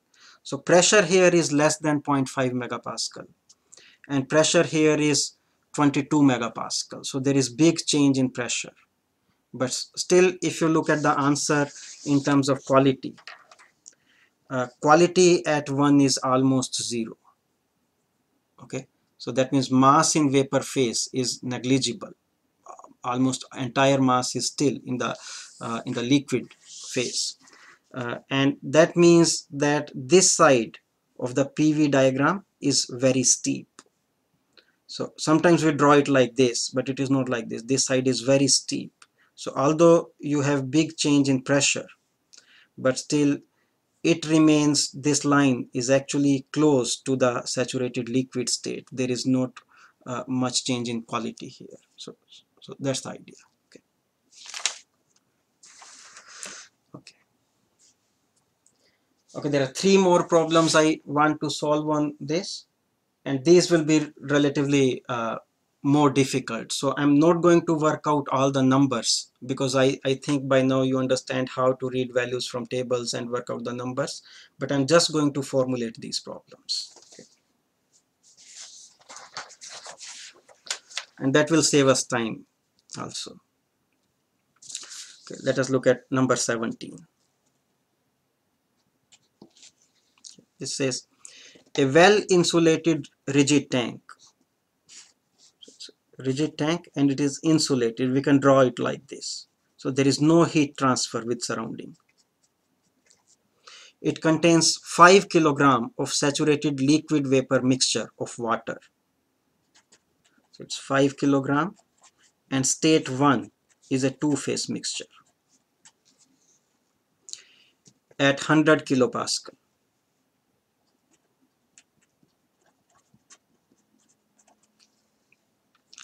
Initially 3/4 of mass is in liquid phase. So what is the quality? If 3/4 is liquid, then 1/4 is vapor. So quality is 1/4. So X1 is 0.25. And an electric resistor placed in the tank is connected to 110 volt source. So there is a resistance here, and it is connected to 110 volt. So this is not volume, this is voltage. And a current of 8 ampere flows through this. Okay, 8 ampere current flows through it. Determine how long it will take. So we have to determine time t. How long it will take to vaporize all liquid in the tank. So that means what is final state? Okay, state 2 is, it will be saturated vapor. Because to begin with, it is a two-phase mixture. And then it says how long it will take to vaporize all the liquid. So when all the liquid is gone, what you have is just vapor. And because all the liquid just went, we did not heat it further, then the state is saturated vapor. And show the process on a TV diagram with respect to saturation lines.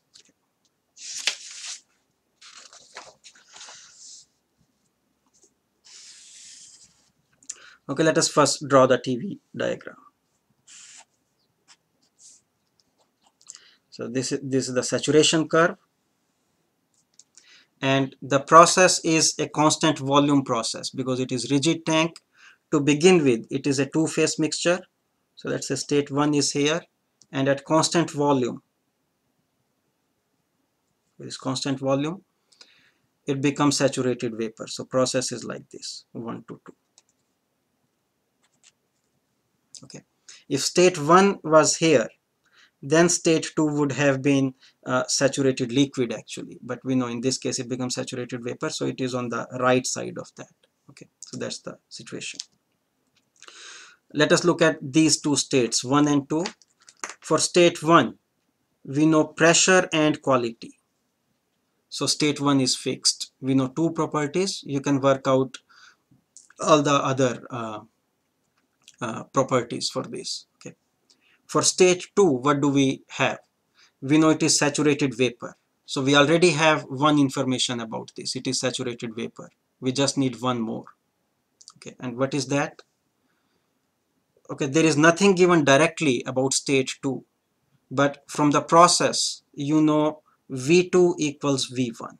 It is a constant volume process. Okay, so you have V2 equals V1. So that way you have another information for stage 2. So always pay attention to the process. Okay. And V1, although it is not given directly to us, we have sufficient information about state 1 to get V1. So that way we'll get V2. So both states are fixed. That's the idea. And we have to work out a number, time in this case, that is related to interaction between system and surrounding. So the system is this, the contents of this tank. Okay, so we'll have to apply first law. So I'm going to write that. It's a closed system. So first law is delta U is Q minus W. Okay, that is first law for a closed system. And then pay attention to what types of works do we have. In this problem, there is no boundary work because it is a rigid tank. Boundary doesn't move, so there is no boundary work. Okay. There is no shaft work, but there is electrical work. This is not heat transfer, this is electrical work. So we have electrical work. So I'm writing that as electrical work, WE. Okay. And what is the magnitude of electrical work? Electrical work will be voltage V. See, it's not volume, it's voltage, times current. So this is voltage across the resistor times current that flows times the amount of time for which the current flows. Okay, so voltage, current, and time, that is electrical work. Okay, the magnitude of this. And then you have to also pay attention to the sign, whether it is positive or negative. Okay. This work is being done on the system because from outside, from surrounding, the work is being done on the system. So that means work is negative. So you have to put a negative sign also here. Okay, so that is minus VIT. So that's the situation. Now we can substitute this in this equation, and I can write delta U as M U2 minus U1. Okay, that is delta U equals Q minus minus, that becomes plus VIT.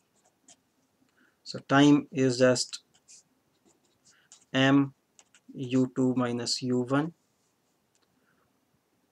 let me see, minus Q, and Q is 0 because it is insulated. Okay, in this problem Q is 0, it is insulated, over VI.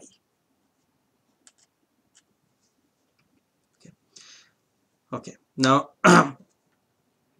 see, some of these things are already given. We have mass is 5 kilogram, voltage is 110 volt, current is 8 ampere. We need U1 and U2. And state 1 is a two-phase mixture. So the process to get U will be by using quality. Okay. So U1 will be UF1 plus X1 UFG1. Okay. And see, pressure is 100 kilopascal at state 1. So at 100 kilopascal, you can read UF and UFG, and quality is given. You plug numbers there, you'll get U1. Let me see if I have the number.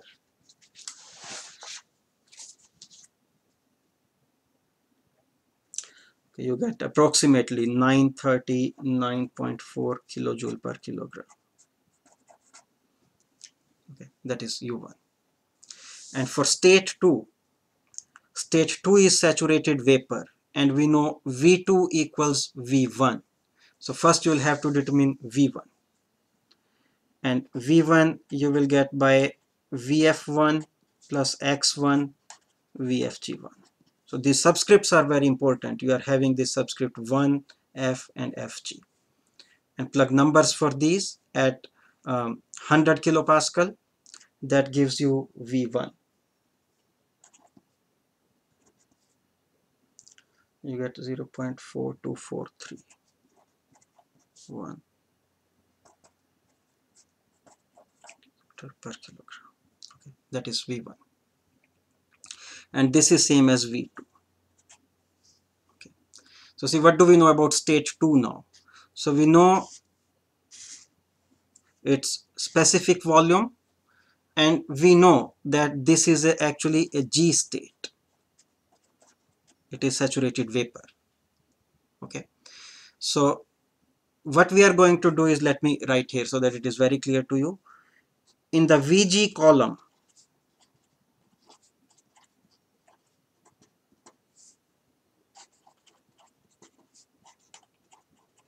look for this number, okay, because the state is actually a G state. So this V is actually Vg. So if in the Vg column we identify this number, then corresponding to this Vg, whatever other values we have, those are the properties at this state. Okay, so let us go to the table. I'll show you.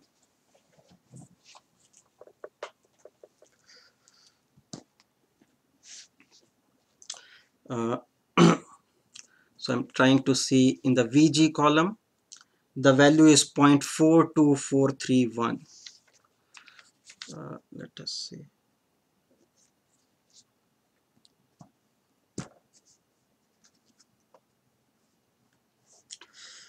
Okay, this is the Vg column, and in this, see, I have value of 0.446 and 0.3924. So I'll have to do a linear interpolation between these two, because value we have is 0.4243. Okay, so it is between these two, and corresponding to these two values, see, this we have, because finally we need actually U2. Okay, we need U2. So corresponding to this value, corresponding to this 0.3924, what is the value of U? It is 1927.4. Okay, I'm looking, no, it is 2559. I'm looking at UG. Let me write down these numbers.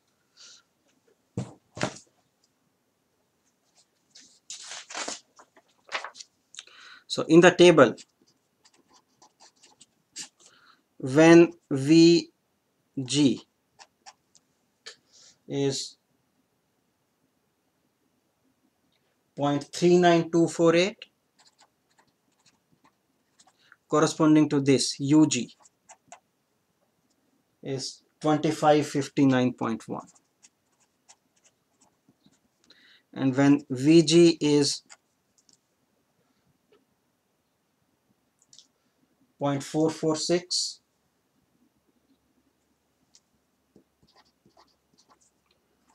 UG is 2554.4.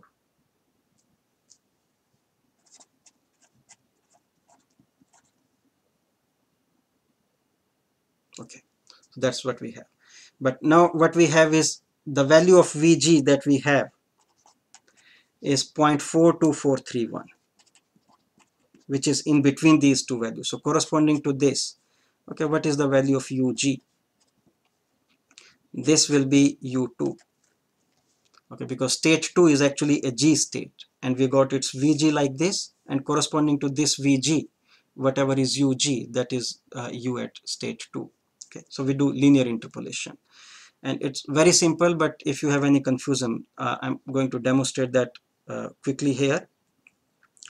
So see, you can write U2 equals, let us say this is say state A, and this is state B. So you can write U2 by doing a linear interpolation as, say, UA plus, it will be du over dv. So it will be ub minus ua over vb minus va. So this is change in u with change in b. sorry, change in, yeah, change in U with change in B times change in V we have in going from A to the state we want. So that will be the V we have minus V. Okay, just plug numbers in this. This is UA plus du dv, ub minus ua over vb minus this change in u with change in v, and this is the change in v we have in going from this reference point A to the point we want, at which the specific volume is this 0.4243. So you just plug numbers in this and you get u2 is, this is the number I have, I hope this is right, 2556.2 kilojoule per kilogram. Okay, so now you just plug these numbers in the equation we had. We have T is m u2 minus u1 over vi. Mass given was 5 kg. Okay, u2 is 2556.2 minus u1. u1 is 939.4 over vi. Voltage is 110 volt and current is 8 ampere. Okay, so now we put the numbers, but see, you have to always see that it is consistent with the units. Okay, and actually things here are not consistent with the units. We took voltage in volt and current in ampere. So vi, this thing, is actually watt. Okay, volt times ampere, that is watt. So this thing is watt, or you can say this is joule per second. Okay. Whereas this thing we have in the top, this 2556 and this thing is kilojoule per kilogram. So we have kilojoule here, but in the bottom we have joule. Okay, so you multiply 1000 with this. Then this term is also joule per kilogram. So joule per kilogram, and this is kilogram. So the answer will be in second. Okay, so always be consistent with units. So you do that, and you get time is 9186 seconds. Okay, so that's the answer. Okay, so again to summarize, you see, so in this problem we had electrical work, we applied first law, and electrical work is written like this, VIT, with a negative sign in this case because work is done on the system. Okay, don't forget that. And then we had to just work out the properties for state 1 and 2, U1 and U2. But to get U2, first we had to determine V1, and V2 is same as V1, and then proceed.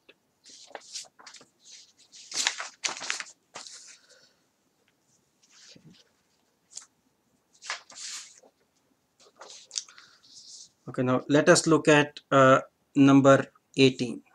Okay, there are just these two more problems that I'm going to solve on this topic, and then I expect you to be very proficient in solving these problems.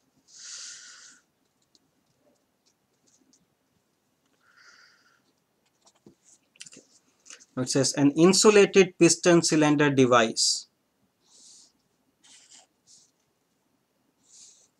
So the problem is like this. It's a piston cylinder device. Piston can move and it is insulated. So there cannot be any heat transfer. It contains 5 liters of saturated liquid water. So its initial state, okay, is its volume is 5 liters.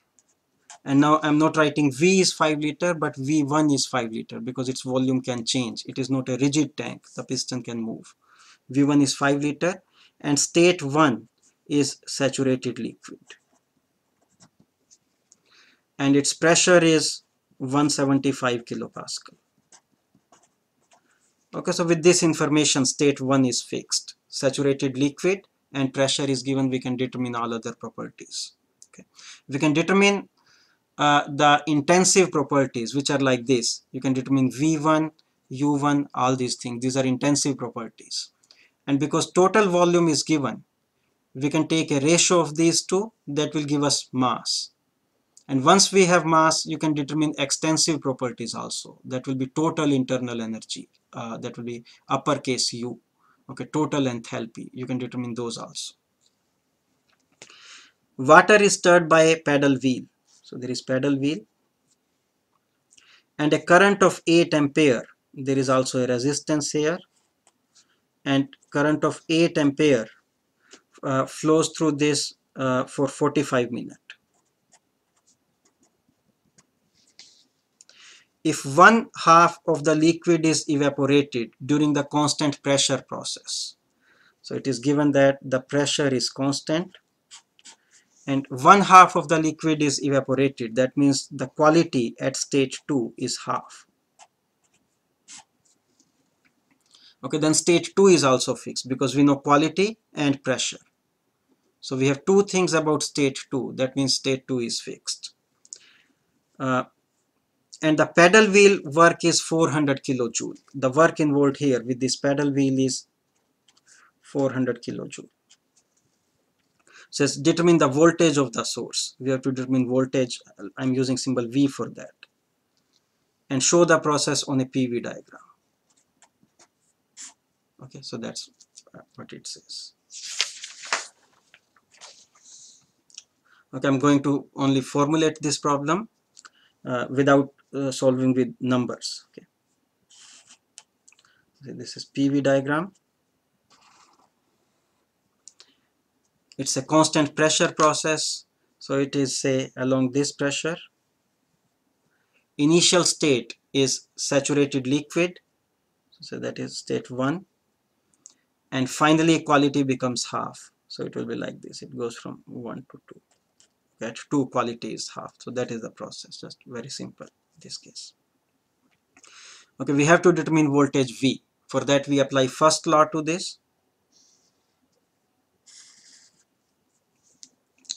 So I'm writing change in internal energy delta U equals Q minus W. But in this problem we have different types of work.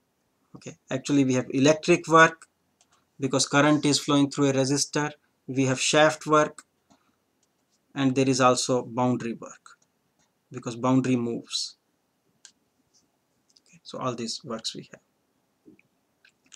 Okay, I can expand these and write delta U equals Q is 0 because it is insulated. There is no heat transfer. Equals negative and electrical work. Okay, electrical work is VIT with a negative sign, and negative they become positive. So it will be V, that's voltage, current times time. This is electrical work. Negative and negative here become positive. Minus shaft work, minus boundary work. Okay. So we can rearrange this further, and I can write the answer we need is voltage V. So you can rearrange these terms, and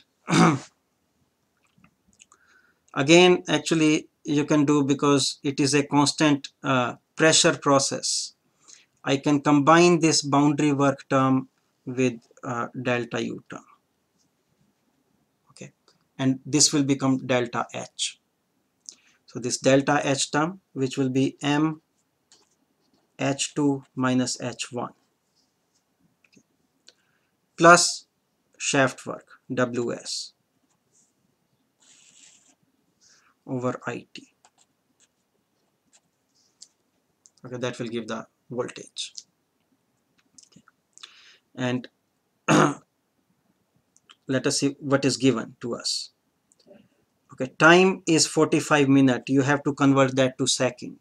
So it will be 45 times 60 seconds. That is time. Okay, current in ampere, that is given 8 ampere. Okay, shaft work, it is 400 kilojoule. It's 400 kilojoule, but its sign is negative. This is work done on the system. So it's negative 400 kilojoule. Okay, don't forget that. The shaft work is negative 400, but we want to be consistent with units. You see again right here, Okay, this voltage is in volt, current is in ampere. So this enthalpy and work have to be in joule. Okay, they should not be in kilojoule. So negative 400 times 10 to the 3. I converted this to joule. Okay, so that is shaft work. We need M, H1 and H2. So let us see how we get those. Then you can just plug numbers and you have the answer. Okay, M is V1 over V1. Okay, and V1 is given 5 liter. So convert this to cubic meter. 5 times 10 to negative 3 cubic meter. Let me see if that is right. Yeah. Okay, converted this to cubic meter over specific volume at 1. This you can read from table at 175 kilopascal. I don't have the number, but you read in cubic meter per kilogram. So that will give you mass in kilogram. Okay. H1 you can read directly from table because state 1 is saturated liquid. Okay. And H2 will be HF2 plus X2 HFG2 because it is a two-phase mixture. Okay. So these values you can read from table at 175 kilopascal. It's constant pressure process and X2 is given. So this will give us H1 and H2. And make sure that you convert these to joule per kilogram. Okay, before you plug numbers in this equation. Okay, convert these to joule per kilogram. So, and then you plug those numbers and that gives you the voltage. Okay, and let me see, I can maybe give you the answer for this. So if you want to verify, you can do that.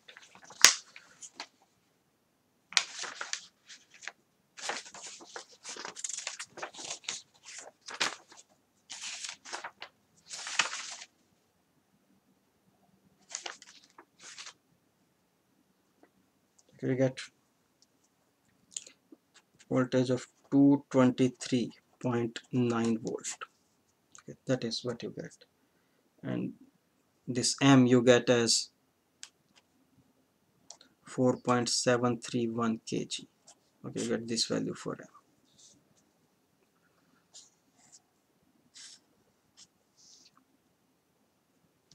Okay, so that's this problem.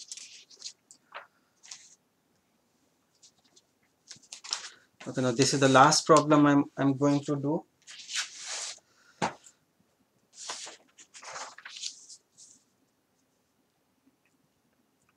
So this is number 19.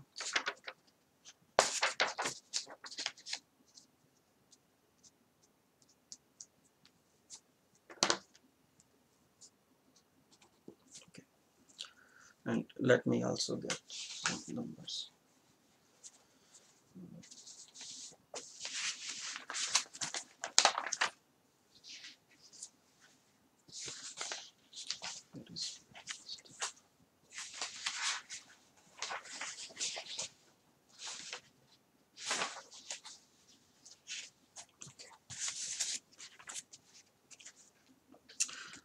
It says a mass of 5 kg of saturated liquid vapor mixture of water is in a piston cylinder device. In a piston cylinder device, and it says 5 kg of saturated liquid vapor mixture. So mass is 5 kg and state 1 is two-phase at 125 kilopascal.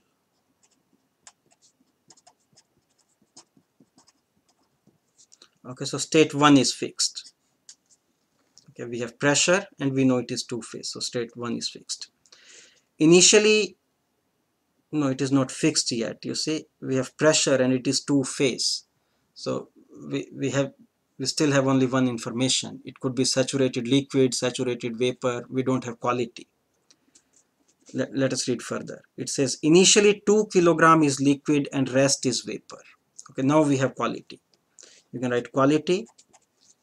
If 2 kg is liquid, that means 3 kg is vapor, and total mass is 5 kilograms. So quality is 0.6. Okay, now we have this state fixed. That is state 1. Okay, and heat is transferred to water. Okay, heat is transferred to water, and the piston, which is resting on a set of stops. So actually there are stops here on which piston is resting. The piston starts moving when the pressure reaches 300 kilopascal. So let me write here that pressure at which piston starts to move is 300 kilopascal. Heat transfer continues until volume increases by 20%. Okay. So see, up to this point, up to the point pressure reached 300 kilopascal, piston did not even move. So volume was constant.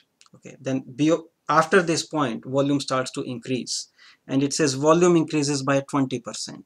So that means the final volume is 1.2 V1. It says determine initial and final temperature, mass of liquid water when the piston starts moving, and work done during the process, and show it on a PV diagram.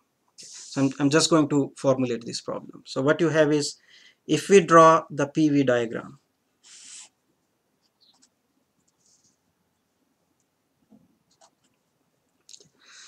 so let's say this is the initial state, state 1.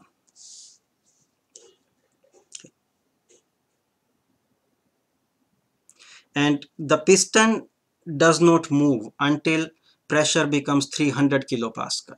Okay, so that means the first process is a constant volume process, and the piston is actually resting on these stops. Okay, so pressure, there is heat transfer, pressure is increasing, but its volume is not changing. So that process will look like this. It's a constant volume process, but pressure increases. So let us say this is state 2, at which pressure becomes 300 kilopascal. And beyond this point, the piston starts to move. And because piston is free to move now, then the pressure remains constant. Although there is heat transfer, but piston can move and pressure does not change, but volume starts to increase. So the process will be like this. At constant pressure, volume starts to increase. Let us say this is the end state. This is state 3. Okay, so this is what it looks like on the PV diagram. We haven't drawn the saturation curve to show if these states, we know state 1 is two-phase. Okay, this is two-phase, that is given, but we haven't drawn if 2 and 3, if they are superheated or they are still in two-phase. We have to see that. Okay. Okay. Now I'm only going to formulate this problem. See, what we have to work out is determine the initial and final temperature. So that means T1 and T3. The mass of liquid water when piston starts moving. So that is mass of liquid. So see, it will be mass of liquid. Liquid is F. Mass of liquid at state 2. Okay. It could be 0 also. If it is 0, that means there is no liquid. But the problem says we have to do mass of liquid at state 2. And the work done during the process. Okay, this is what we have to determine. Now, for state 1, we know pressure is 125 kilopascal and it's a two-phase mixture. So temperature T1 will be saturation temperature because it is a two-phase mixture. It is the boiling situation. So it will be saturation temperature at P1. And that number is 106 degrees C. Okay, you get from table. Okay. Okay. We can determine, okay, we need T3 also. Let us see for state 3, what information do we have? 3 has same pressure as 2. It is a constant pressure. So we have P3 is P2 and that is 300 kilopascal. What else do we know about state 3? Okay, we know that final volume is 1.2 times initial volume. Okay, so V3 is 1.2 V1. V3 is 1.2 V1, and because the mass is constant, this means V3 is 1.2 V1. Okay, and V1 we can work out based on things that are given for state 1. V1 will be Vf1 plus X1 Vfg1. So we can read these at 125 kilopascal, and X1 is given, so this gives us V1. You get, I don't have the number for this, but you get it, okay, V1. And V3, which is 1.2 V1, you substitute V1 there, you get this is 0.99 cubic meter per kilogram. Okay, so for state 3, we have pressure and specific volume. Okay, we have pressure and specific volume. That means state 3 is fixed. Okay, and so, but you have to see where this state is, if it is in the two-phase region or it is superheated. Actually, this number 0.99 cubic meter per kilogram, this is greater than Vg at 300 kilopascal. If you look at the value from the table, you will find V3 is greater than Vg3, and that means it is superheated vapor. Okay, so go to the superheated vapor table, and corresponding to this pressure and this specific volume, you can read temperature, and that you get T3 is 373.6 degrees C. You get that temperature. So we got T1 and T3. We have to determine mass of liquid at state 2. Let us see what information we have about state 2. For state 2, pressure is same as P1, which is 125 kilopascal, and V2 is same as V1.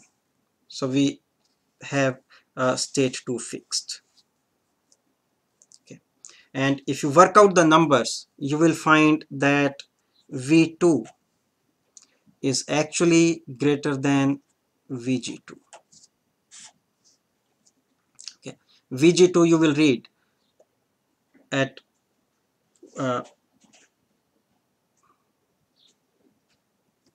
you see, I made a mistake here.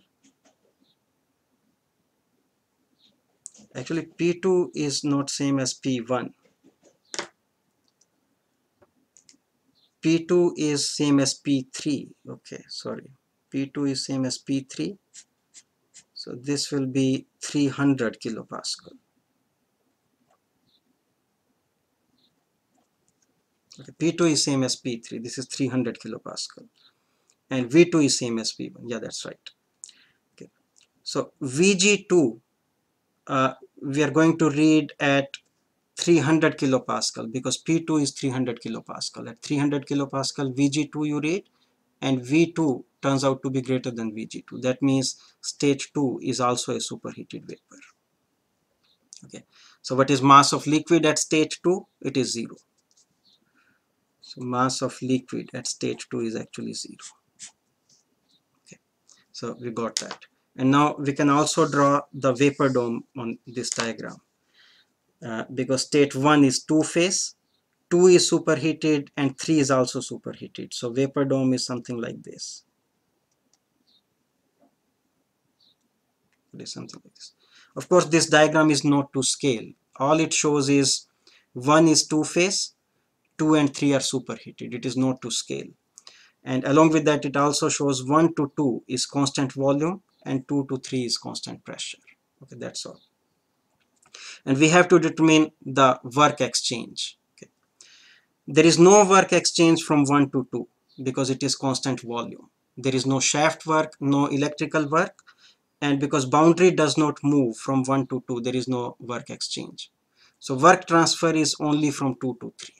Okay. So that will be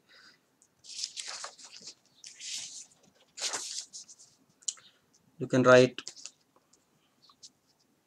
work is work from 2 to 3, and that is boundary work. That will be integral PdV as it goes from 2 to 3, and because it is constant pressure, it will be just P2 times change in volume, V3 minus V2. And we have these numbers already evaluated. Actually, pressure is given.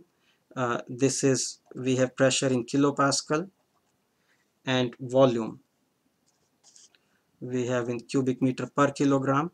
So when you plug numbers, you will get W is 247.6, and because this is kilo here, okay, this will be in kilojoule. Okay, this will be in kilojoule. So you have to be consistent with units. If this is cubic meter per kilogram and this is kilopascal, this will be kilojoule. Okay. Yeah. So I'm going to stop at this point. So we did a lot of examples in this class. I basically showed you how you read values from the property tables. So the first thing is you determine where the state is, if it is subcooled liquid, or it is two-phase mixture, or it is superheated vapor. And the way you do that is by looking at the saturated liquid vapor table. For example, if pressure and temperature are given, you just compare the given pressure with the saturation pressure, or the given temperature with the saturation temperature. If pressure and volume are given, you compare the given volume with Vf and Vg, and that way you determine where the state is. And once you have determined that, you can go to the table and work out the values. If it is in the two-phase region, you have to use quality most of the times. And quality is between 0 and 1, and it is defined only in the two-phase region. And along with that, we apply first law, delta U is Q minus W, to solve all these problems for the closed system. Thank you.